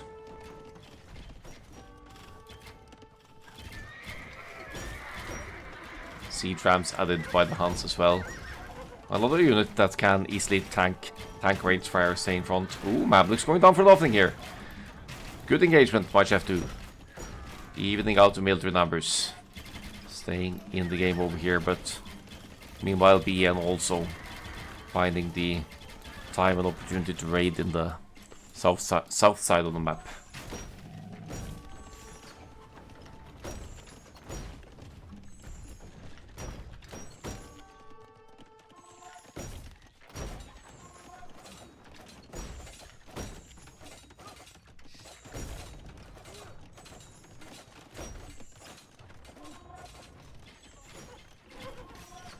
So, army production kind of, or cavalry archer production kind of stalled for BN27. Plenty of siege workshops being made though. I'm not loving the army numbers for Knobi Clan right now, but they really... Okay, guess we're going to get some Hussar raids in now. They still have the map control. They're going to take out the castle over here. And with only arbalists and heavy cavalry archers on the field, how are you going to deal with mass siege rams right now for Chef 2? Bombard cannon, yes. Eventually going to become Hoofnisse, but... yeah, look how long it takes to take out just one siege ram. Probably just 1 damage per hit for the heavy cavalry archers. Not looking pretty how long it takes to take out those.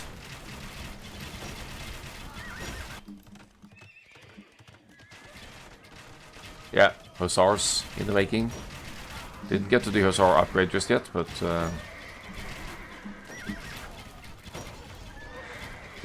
producing light cav while getting to that point.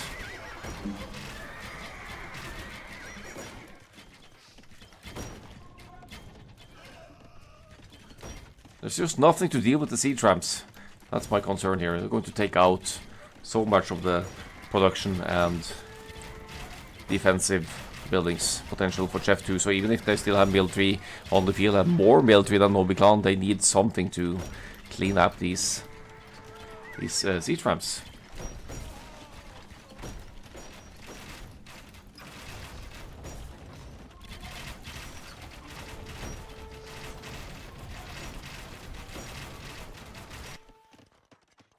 Upside, only a matter of time before the Hussar raids start streaming in over here.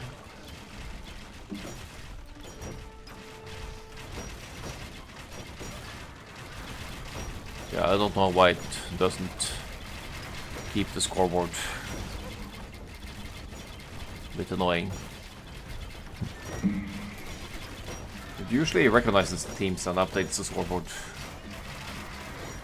But we're in the 3rd game, which is leaning towards a 2-1 for Knobi Clan at the moment, but who knows? Maybe Chef 2 can make a comeback. They're about 80 population behind, but they have nothing, still nothing to clean up the siege rams over here.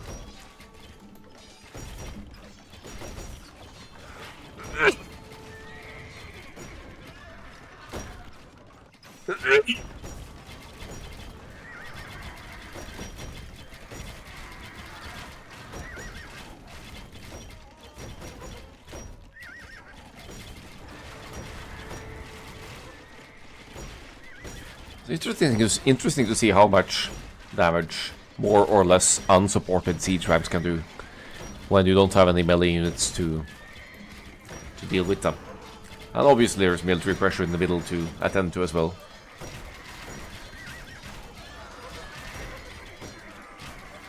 Pretty ridiculous raids value from BN27 here. 100 villagers killed and counting.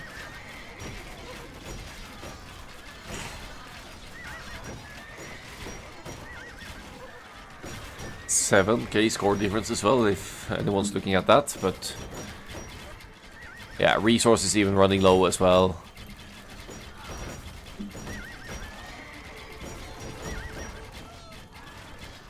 What do you do from here when you have 20% of the map left and have to deal with 14 siege ramps with no melee units, almost, except for a few halberdiers?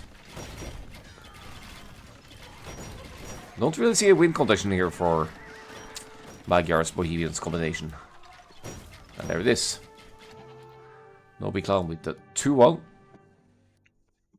Heading into a match point. You type GG, that's what you do. Yeah.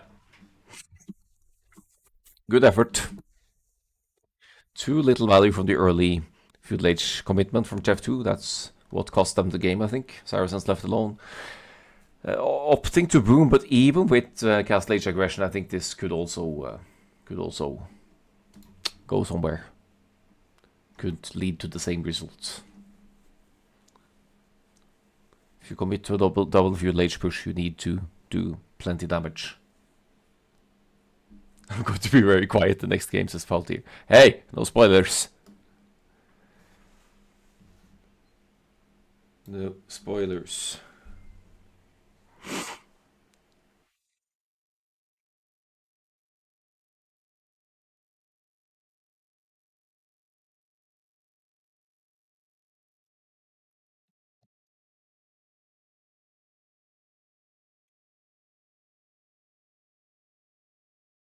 Magyar's Bohemians going down to Hans. Saracens. Bedouins down. Leaving us with Pog or Eastern Coastline. Does this mean that Fez's team pick Pog this time then? Let's have a look.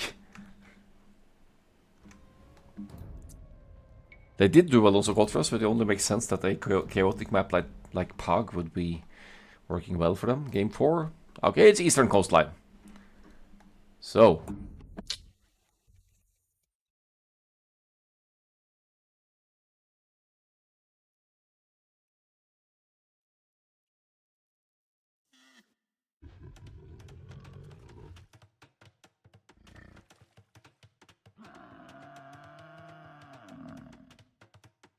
Eastern Coastline.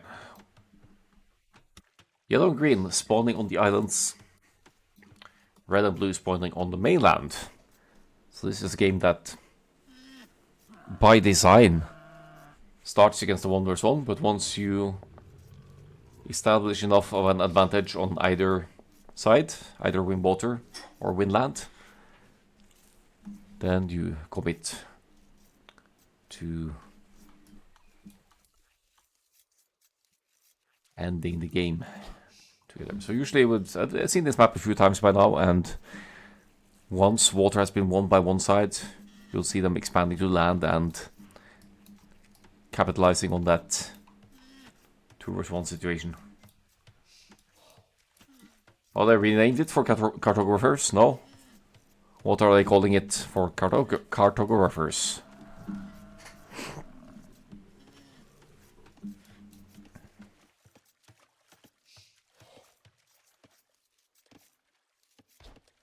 Sumatra. Okay.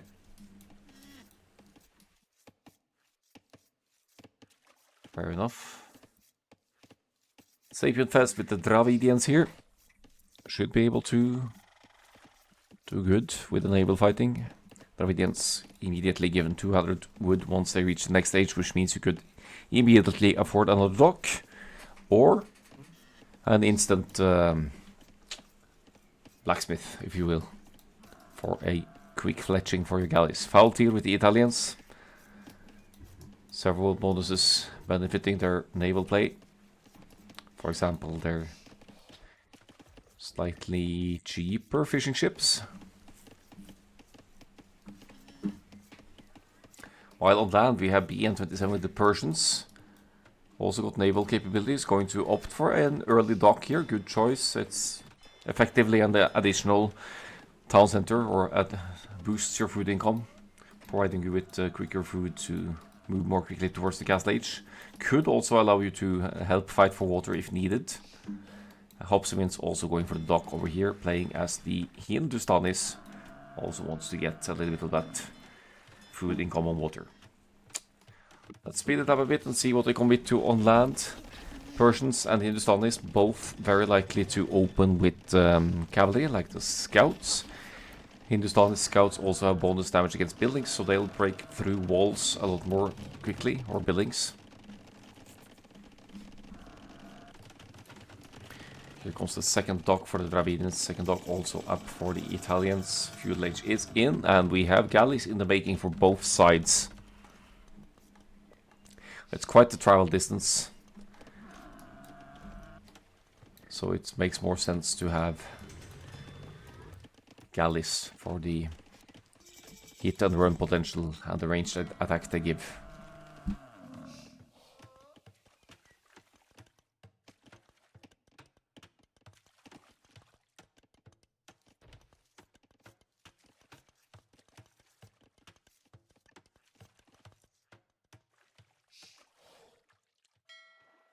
Moving out. Don't really necessarily need to scout that much on water, because you know where the other island is gonna be. You can know what to expect. You could probably expect the Italians to open with triple docks, but it's actually only 2 docks for the Italians here. There's 3 docks for the Dravidians, so that should give Sapien Fest a nice and early advantage. Fletching coming in, Faultier not with any fletching, also doesn't have the 3rd dock, just now building it, so he's going to be fighting an uphill battle here against the already 5-3, 5-4 ships advantage for Sapien Fest. Villager almost going down there. Don't want to get too close to the dock, just in case there could be any demolition raft there. I also like the commitment to scouting near the shoreline here. That's the scouts on land that have done that, to confirm that both red and blue have docks as well, which means that they have fish that need to go out. Spearmen and scouts for the Persians. Same approach for the red player, moving around a bit here.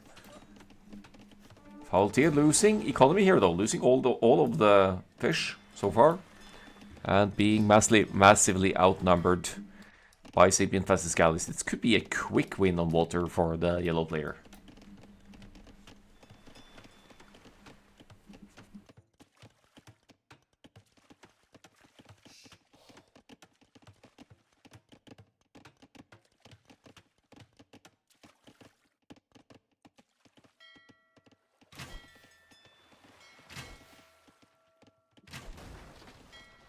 More fish going down. Great raids here by Sapien Fest. Doesn't seem too frazzled by the fact that Faultier has a 3rd dock and some flags, and a 4th one even.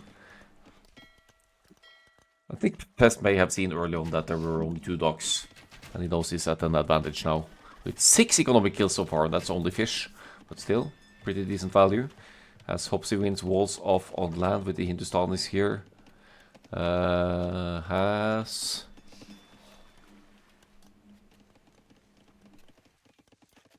more villagers than the Persians as well. They both have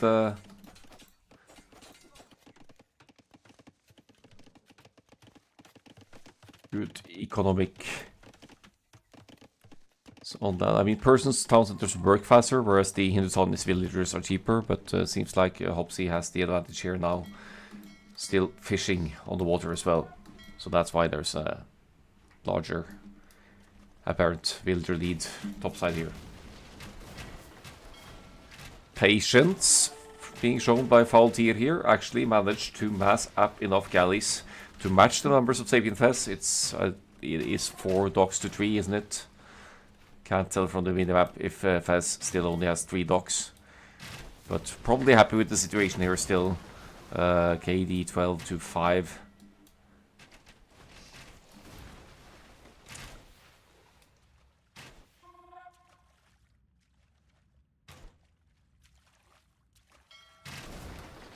And to 11. Is there anything happening? Oh, that's a huge commitment to scouts from Hopsy. Playing the long feudal age game here, whereas BN27 going straight for the castle age instead. Or not straight for it, but committing a lot less to scouts. Let's see how that pays off here. Probably doesn't expect this huge of a commitment of scouts. They have bloodlines on the way. There aren't really a lot of spearmen here for BN to defend. But the castle age is on the way. And scouts going down to the spearmen here. Not loving the situation for Hopsy wins at the moment. That's 2 stables pumping out the scouts. Still replenishing them, but for each scout lost, that's going to hurt their economy as well. Better upgrades, obviously. Bloodlines coming in for the Persians, so the scouts from the feudal age won't benefit from the light cav upgrades. Spearmen going down as well. I guess there is value to be had, even though it's mostly military going down here. BN still hasn't lost a single villager on land, only military. And we'll have the Castle Age units' strength advantage soon enough. Let's see for the naval battles again how we're doing.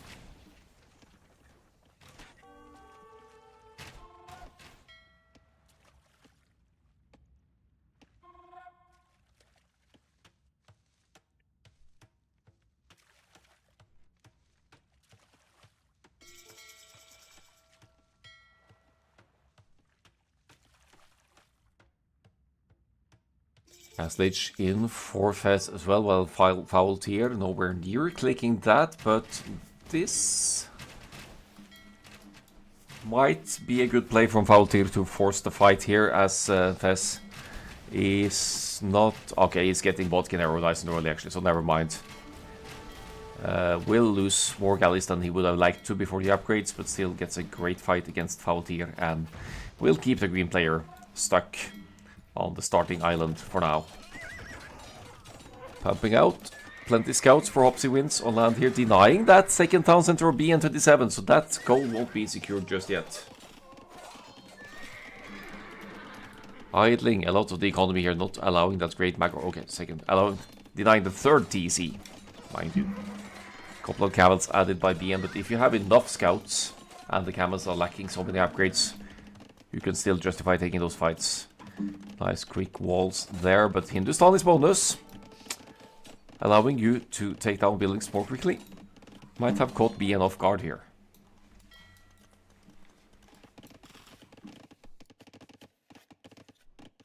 Now the Castle Age clicks for Hopsy as well. Entering the Castle Age at 47 villagers, which, all things considered, will allow BN to keep that villager's lead, but did get idle for quite a while, which has impacted the Campbell's production quite a bit.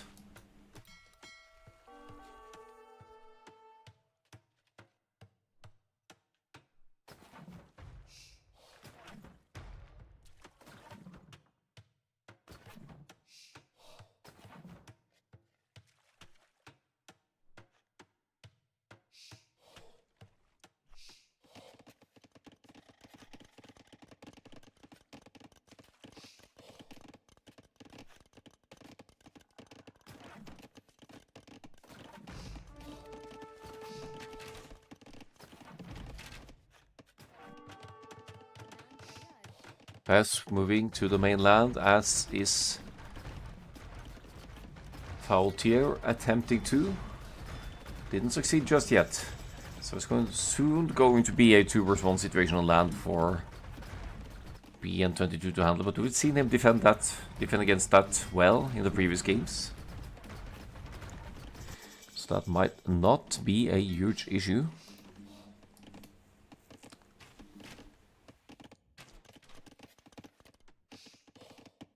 Great use of stray galleys as well, denying a little bit of resources to the side here. Matters less now that Fez has found some position on land. Hopsy now with 3 camels on the fields and camel numbers quite similar. Economically speaking, the extended village has hurt Hopsy win. Still only 1 town center here now getting to handcart. Looks like he might want to try and commit to more numbers before going into the boom, which is a risky play against a strong economic force as the Persians can be now, having the town centers working 15% faster as well.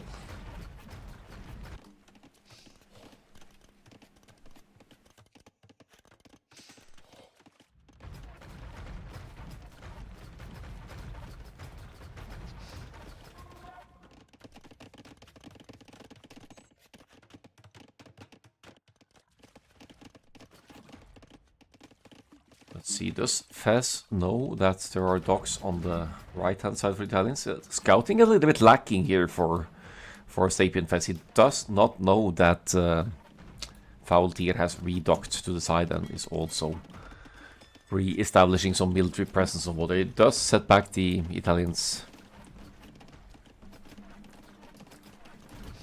economy, obviously, having to commit so much into the military to try and get back, but if you can just get enough military presence on water to make it to the mainland, there might still be a way back for Knobi Clan here, assuming BN can defend for long enough on land.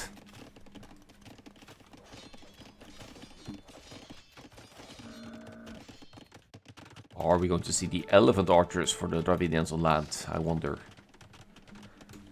There is not that much of a fishing economy, so not benefiting from extra fish from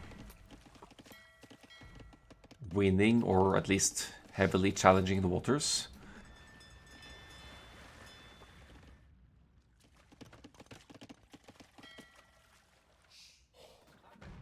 Is this an indication for Sapien Fez over here? That there's some redocking going on?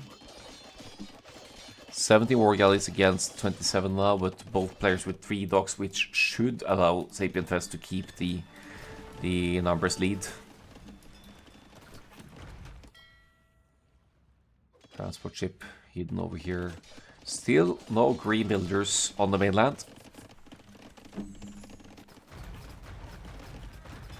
And Fez does indeed find the new docks.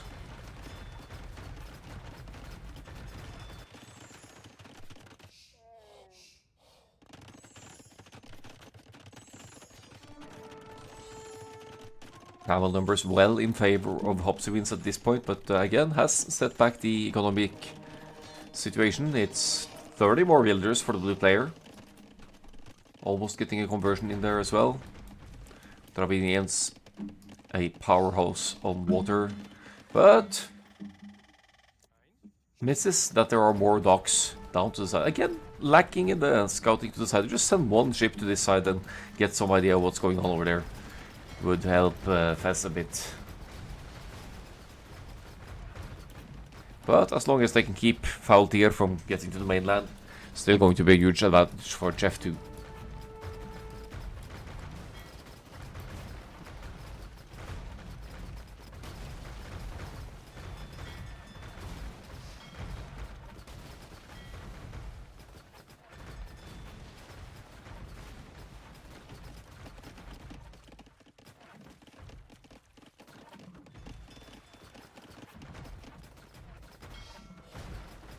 Yeah, that's it for the naval investment of Foul Tier.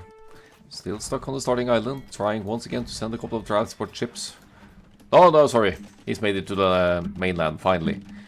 And hasn't been spotted just yet. Suppose we'll get a second town center on the stone or something to see some castles going up. But it hurts to have so much of your economy on their starting island, also being obstructed by ranged ships like these. 110 builders and Imperial Age on the way for the Persians now. Hopsy's slight lead to the Imperial Age, but no, actually the Persians are going to reach it earlier because of the 15% faster working town centers, so... Or if not earlier, at least somewhat similar.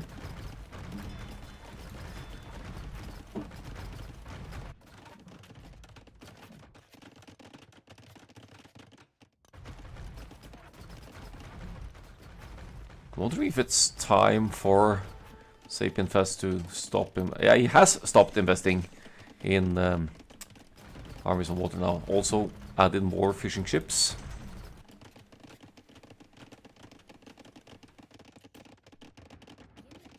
We'll be seeing the archery ranges soon enough, because the Dravidians' cavalry is more or less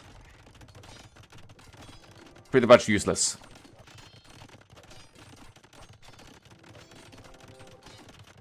With the castle app for Hopsy, could also add Gulams to deal with pikemen. Gulams kind of almost like an eagle warrior in the way it moves and attacks. Would be a strong addition here to support the camels, now that BN27 is mainly committed to pikemen that will be becoming halberdiers soon enough, probably. Chemistry coming in as well, which means that the Persian player wants to invest into bombard cannons, perhaps.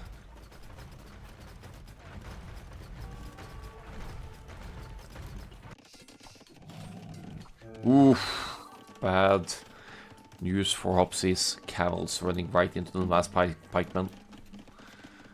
But getting some scouting intel in, we'll see that Green has found his way to the mainland. But not really any military to speak of a foul tier here. Heavy camel coming in. And yeah, Imperial camel should be a while until we see that. You need some proper... Okay. Capture Age randomly crashing as we reach the Imperial Age. Nice.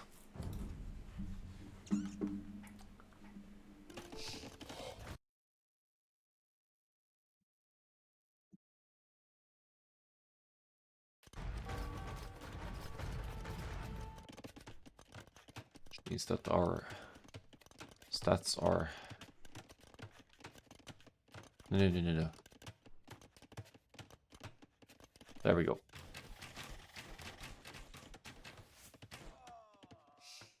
Right, I was speaking about elephant archers, but it's crossbows for Sapien Fest, which means that Arbalest is right around the corner as well. Chemistry. Economic setup still allowing for elephant archers later on. But maybe they don't want to risk it with so many halberdiers out and about. Condottiero as well from BN27 mixed in with the halberdiers.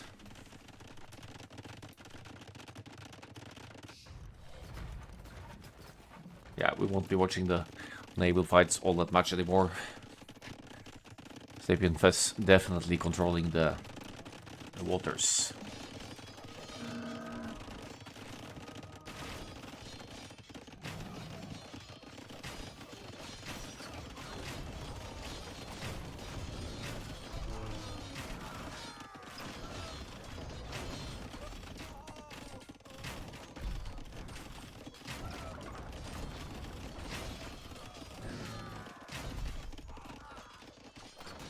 Right, so our blessed count increasing. We do have the elephant archers being added as well. Since water is under complete control, you could afford the elephant archers food cost through fish income, and you could even seed fish traps, because you won't really be challenged on water for a while, but there's plenty of food still to be taken on the map. Some 20,000 food on the waters maybe.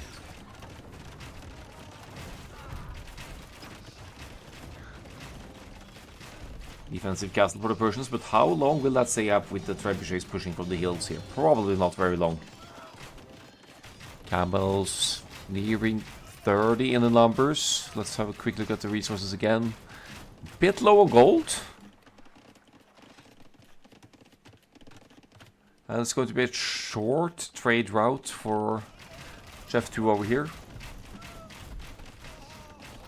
So that's not really going to give you that much gold either. But there's still some gold access, should be fine.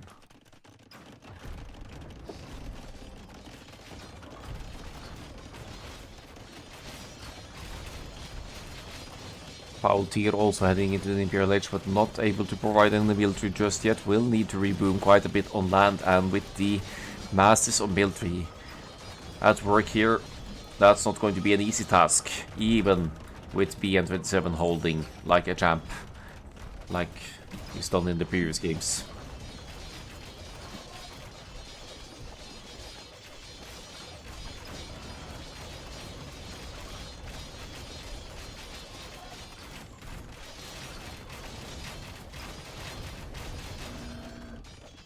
Hindustan's camels models against buildings, shredding structures on land.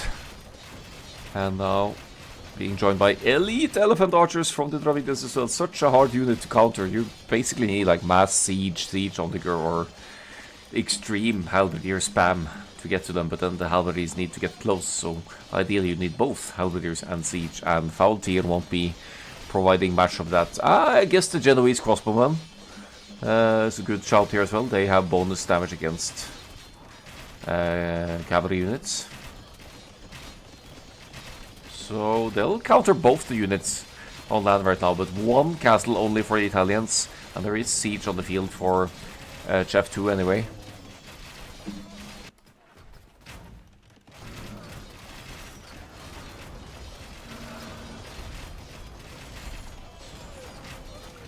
Some cavalry archers going to waste to the halberdier passive watts.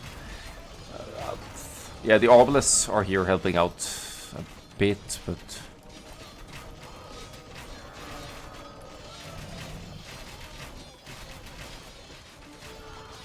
again, I feel like the Ghulams would be decent here. I don't know how Ghulams would trade against Condottiero, but at least against the halberdiers they would do good.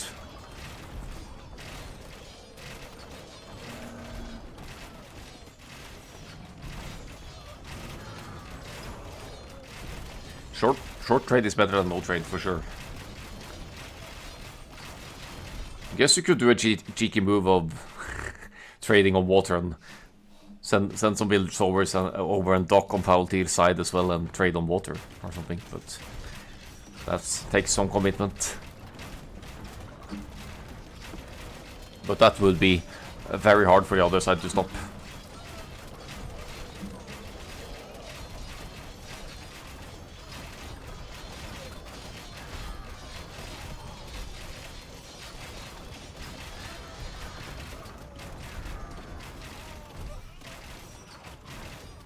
Right, 110 military against 13 now. Not looking great for Knobi Clan with this kind of pressure. Castle for down for the Italians as well. Genoese crossbowman no longer an option. And I'm guessing there aren't really that many villagers on land for Foul Tier. Besides, they don't really have any escape. Strong pressure here.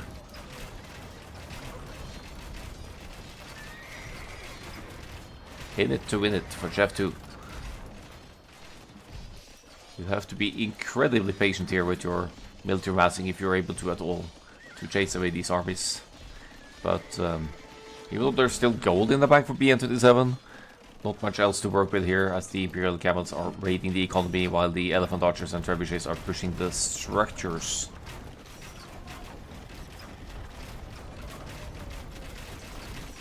Don't really see any game-changing compact potential here for Knobi Clan, even though it's pretty decent villager population still for BN27.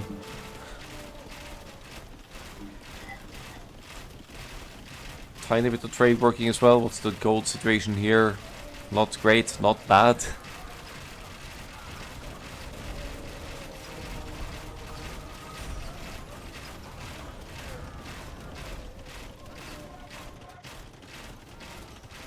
The castle popping up to the side for Foul Tier, but the GG is called before that castle completes. Chef 2 take the 4th game. We have a 2-2. We have a match point for the final one to see who becomes the first 2v2 League Division 4 winner.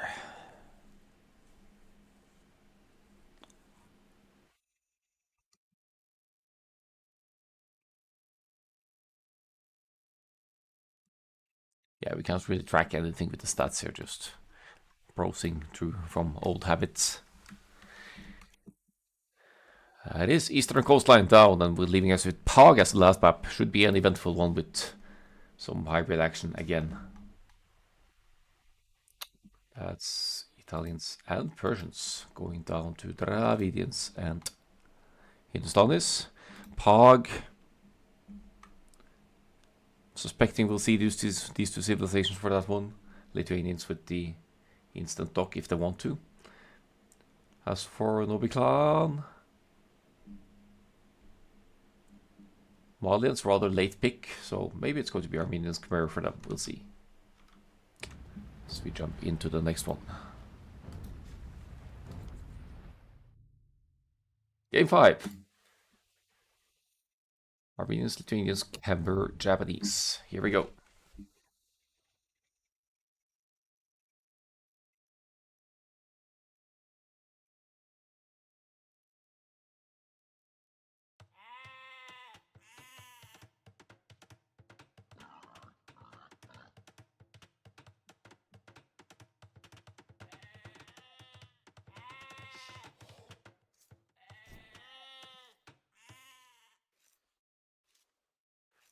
Here we go. So we invest with the Lithuanians in the back. Hopsi wins with the Japanese closer to the middle. So Hopsi, Japanese obviously have things going for them on water with the tankier fishing ships, boosting their early fish economy. Hard to kill, but yeah, probably going to play some land aggression here with infantry and or archers. Whereas Faultier gone with the Armenians, also probably going to be doing some ranged shenanigans in the front. Could also play galleys on water. While BN27 stays in the back with the Khmer. Could move quickly towards the castle age either for economic expansion or just some strong early castle age units. It's a very narrow middle area as well, so Khmer, Scorpions, or even Ballista Elephants come to mind as a strong unit potential here.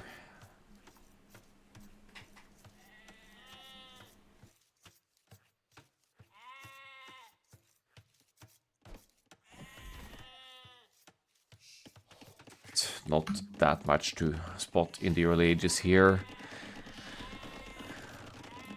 Lithuanians could open scouts as well. We have a relatively early dock up to the side here. Did I miss something, Faultier? Don't fast forward, he says.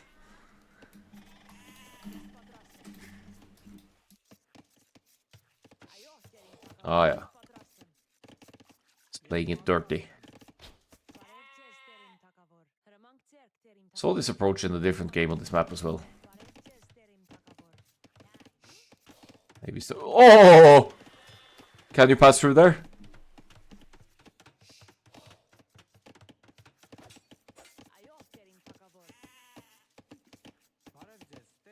That is a huge commitment to the Dark Age. But I guess it's sensible because the woodlands are so small. So if you keep your opponents off wood nice and early, they might struggle. 2 economic kills for Faultier. Also lost 1 villager. Will lose more, almost certainly. I guess it's time to pull up the resource panel here to see how much their opponents will actually suffer from this. Behind that, Khmer player with 23 economy now. And counting.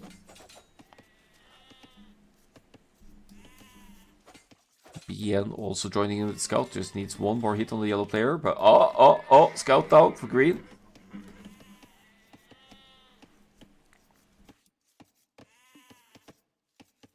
Yeah, Fez, what is this dock? Can you move out? At least you can move through here. Imagine if that had been landlocked. That would be hilarious.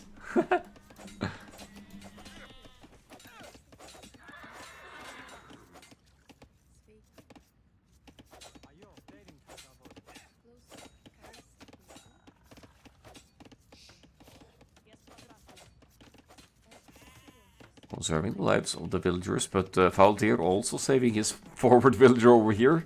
Huge forward commitment is going to cause the Armenians player to stay in the Dark Age for who knows how long. Whereas Chef 2 have both players on the way to the feudal age, suggesting a scouts archers approach, maybe even some water investment, but there's not really any blocking on the left-hand side, so maybe that's not going to be any priority of theirs. 2 villagers killed by foul tier, 2 villagers lost, lots of idle time cost. Maybe this has provided enough value for Knobi Clan.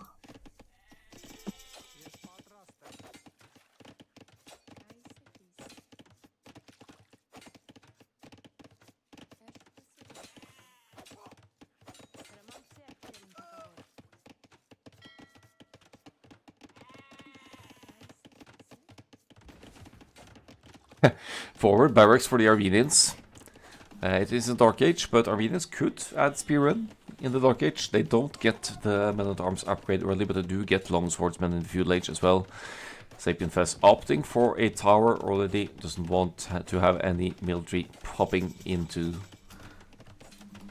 his woodland, but again, lots of idle time cost, only 71 wood in the bank. That's not really going to get you much at this point, but did afford the stable, getting to produce at least a few scouts for the Lithuanians here, while Hopsy is made a couple of Japanese infantry units here.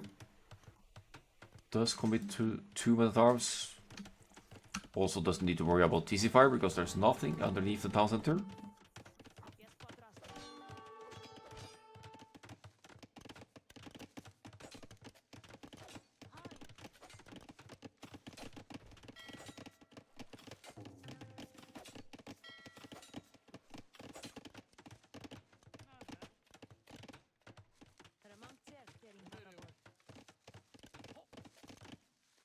Will the men-at-arms value any value here? Archers being produced as well. Scouting, not great for the red player. I guess Hopsy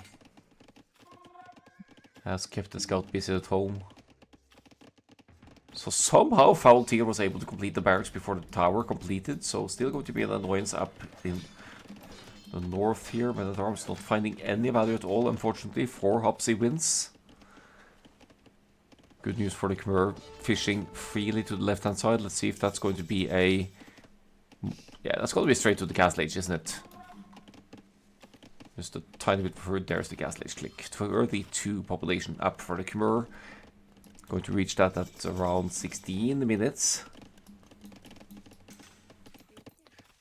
While Faltier has made it to the Feudal Age as well, but only with 17 villagers, having lost some more probably to the Archers' aggression, or... Well, they did send forward 4 villagers, so that's... I guess that's mainly it.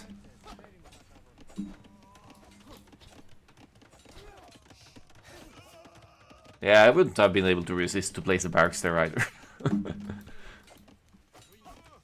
It's a good spot. So what's our Khmer friend going to be making in the Castle Age? It's on gold. It's on wood.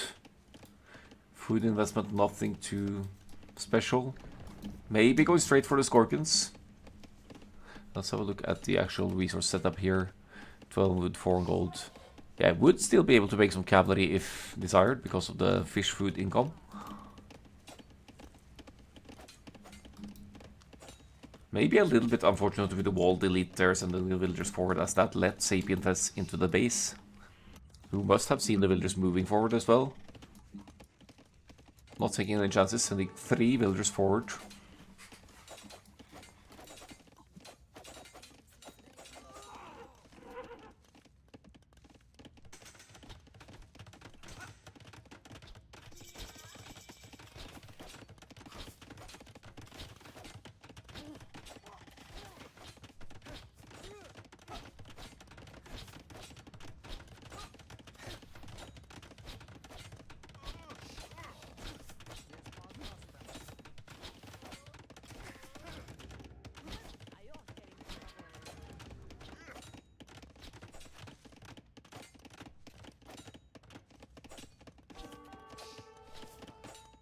So they've seen the strategy before, huh? Celts and Goths. Yeah, we've seen that on this map before. Or something similar.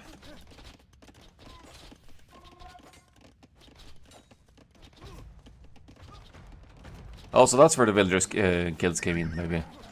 3 villagers down. Middle area now. Siege workshop in the middle.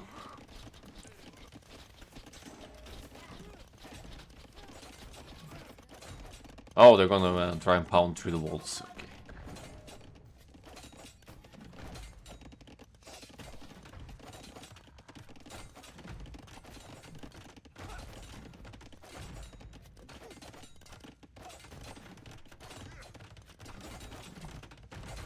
It's so peaceful on water, but there's one galley from Foul Tier on... Where is even that dock? On the right hand side.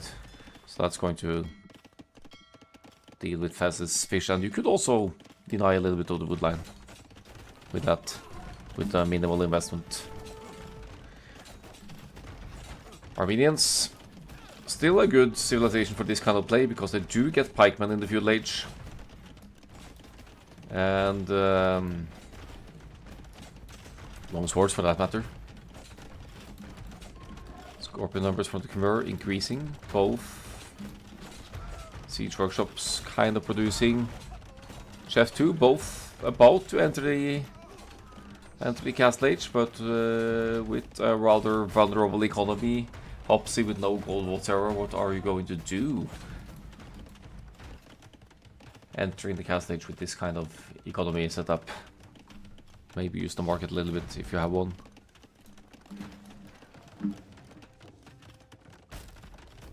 Defensive towers quickly going down to the ram that also has the spearman inside, so the ram moves more quickly. Scorpion numbers quickly increasing.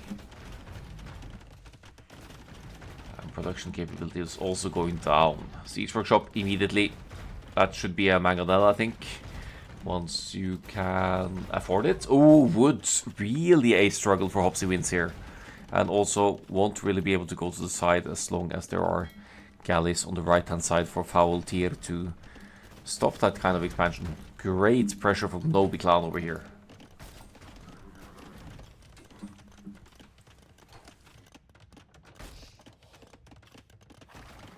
Why is it queuing archers? Who is?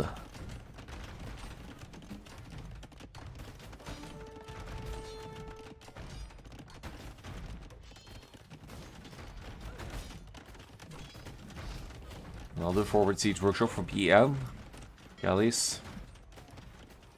Going to chase whatever Hopsy has on water on that side, not to mention Fez.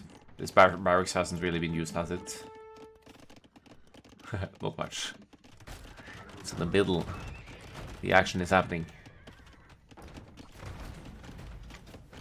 Ah, the archers in queue delayed the mangonel. Got it.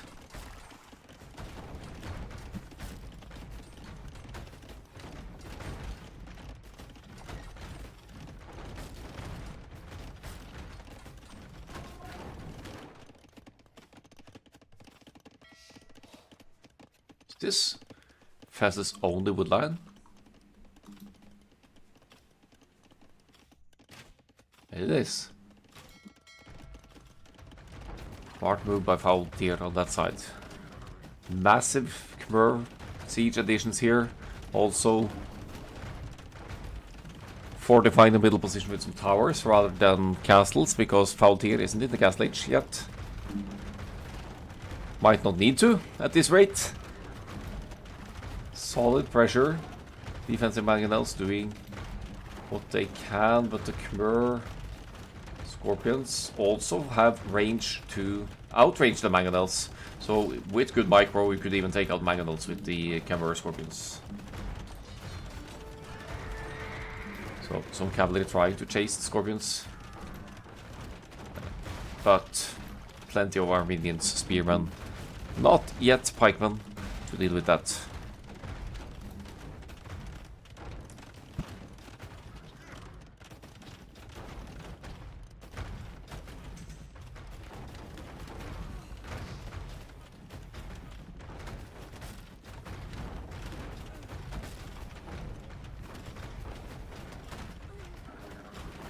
Doesn't look great for Hopsy here. 28 villagers, barely any military. Of course, there's some Lithuanians cavalry at work here. And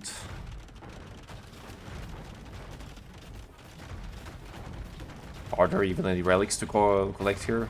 You probably need to get to the side. Get to that. But this is the last game. We will fight to the bitter end, of course.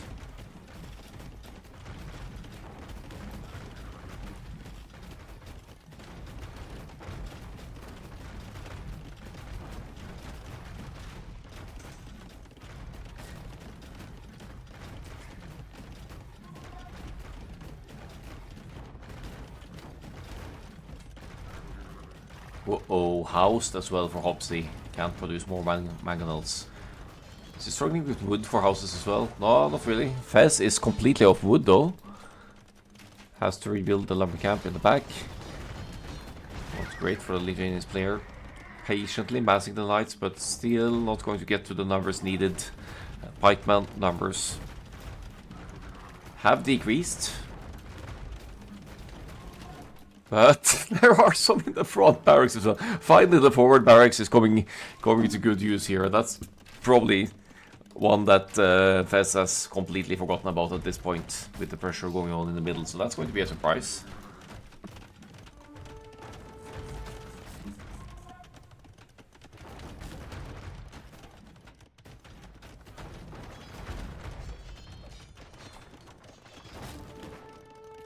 And here they are, once again, obstructing the wood income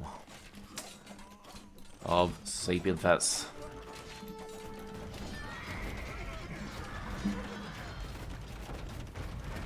You have enough scorpions, even the knights can't really do much. They're withdrawing, but we'll be taking some scorpion hits. Do we have ballistics? Almost looks like it, but no ballistics yet. Obviously not going to be a priority to build a university for the Khmer player now.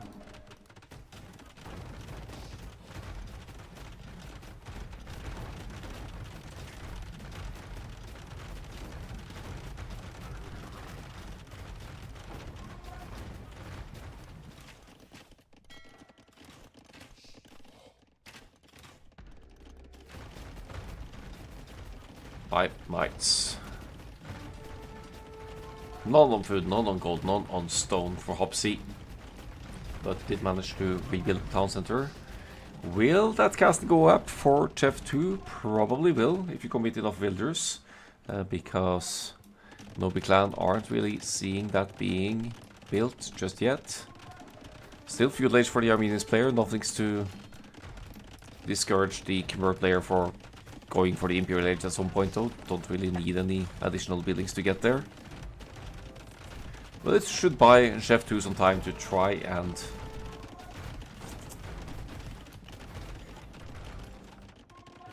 sort out the economy and get a little bit back into the game, or at least stop this slow but strong siege push. Galleys on the right hand side have been dealt with somehow as well. Maybe they lost to the tower fire. But the damage has been done. Knobi Clan have 30 villagers lead at this point.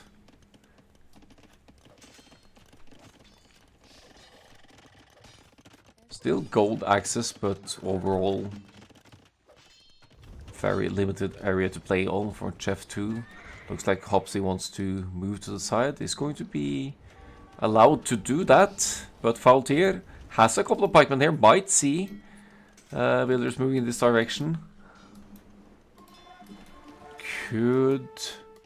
Nah, it's too late to make demos to get up there.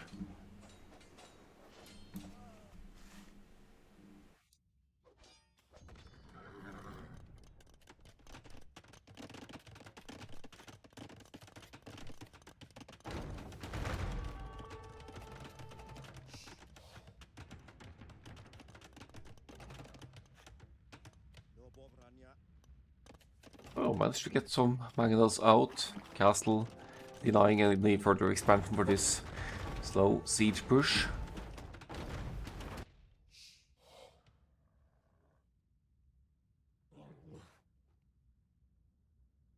Is Fez going to attempt a sneak attack in the back of BN's base? Looks like the knights are heading this way. Oh, oh, oh, oh, oh, oh, oh, oh. Nice spot by Fez over here. It's huge value to deny the green player from getting to this side for the added wood access with the kind of military that they brought to the field this game.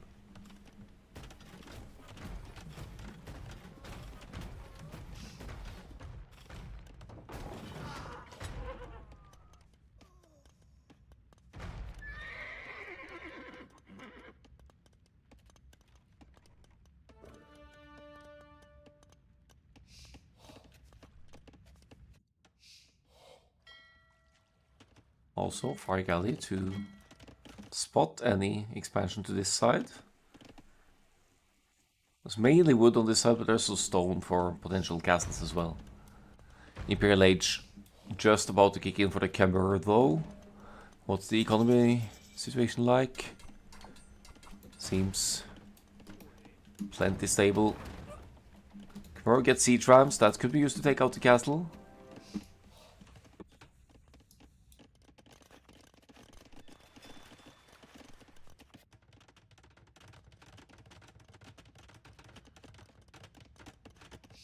Good move of BN to stonewall off the side as well to stop any sneaky night raids from the back.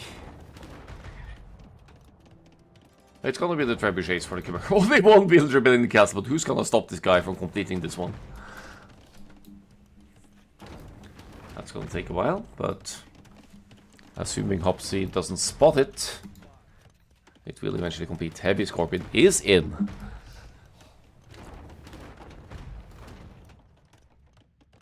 No more Scorpions added for now. But of course, if you deal with this castle, you still have strong units to push around here.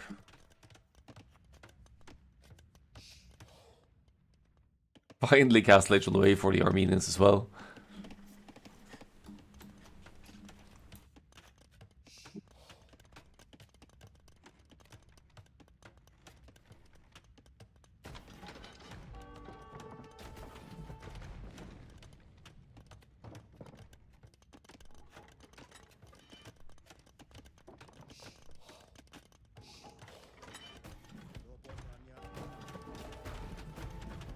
Getting ready to move forward, more villagers committing to completing the castle.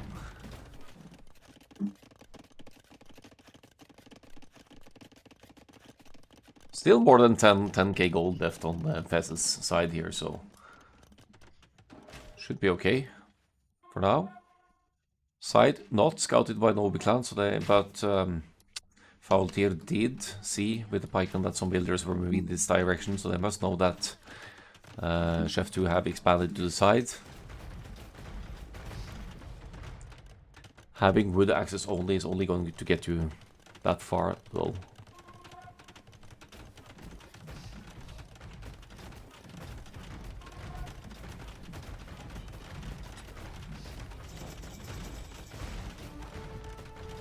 Imperial Lich in for Fez, Castle Lich in for Faultier. Keeps queuing the pikemen. Could and is going to get Halberdier immediately in the Castle Lich. That's gonna be a tough one for the cavalry commitment of the Lithuanians player.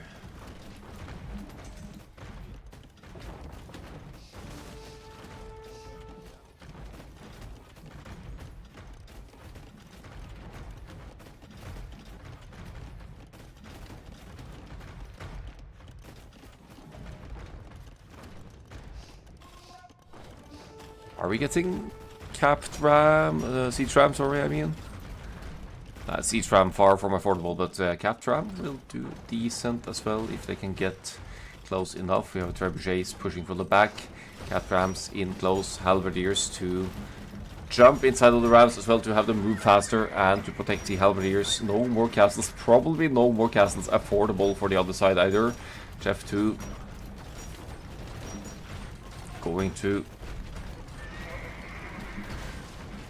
lose land presence quickly. GG well played is called. With that castle down, there's really nothing stopping the Khmer push anymore. And we have lost the scoreboard again, but this is essentially the way it has been going. Knobi Clan, Chef, Knobi Clan, Chef, Knobi Clan taking it 3-2 in the end. GG well played. Congratulations to the Winners and runners-up of Division 4's playoff.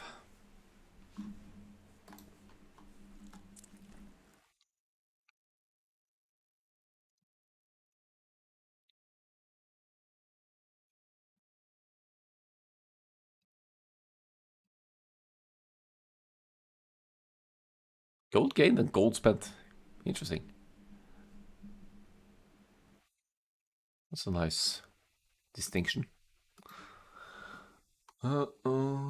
Cast Lage at 40 minutes for Faulty. That's funny, but Dark Age Distraction really allowed the Khmer to shine with the early Cast Lage Scorpions, managing to establish an economic lead in the end for the Khmer as well.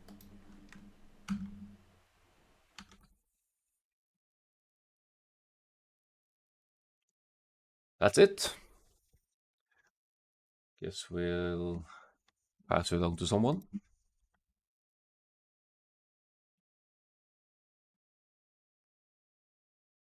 I'll pass you along to Shikso, who has played several of my events earlier.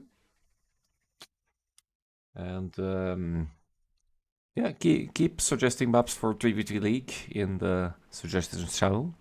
I'm going to work a bit on the maps and maybe announce a 3v3 League sign up in not too long. That's going to be the 11th season, so we've been going on for a while with that one.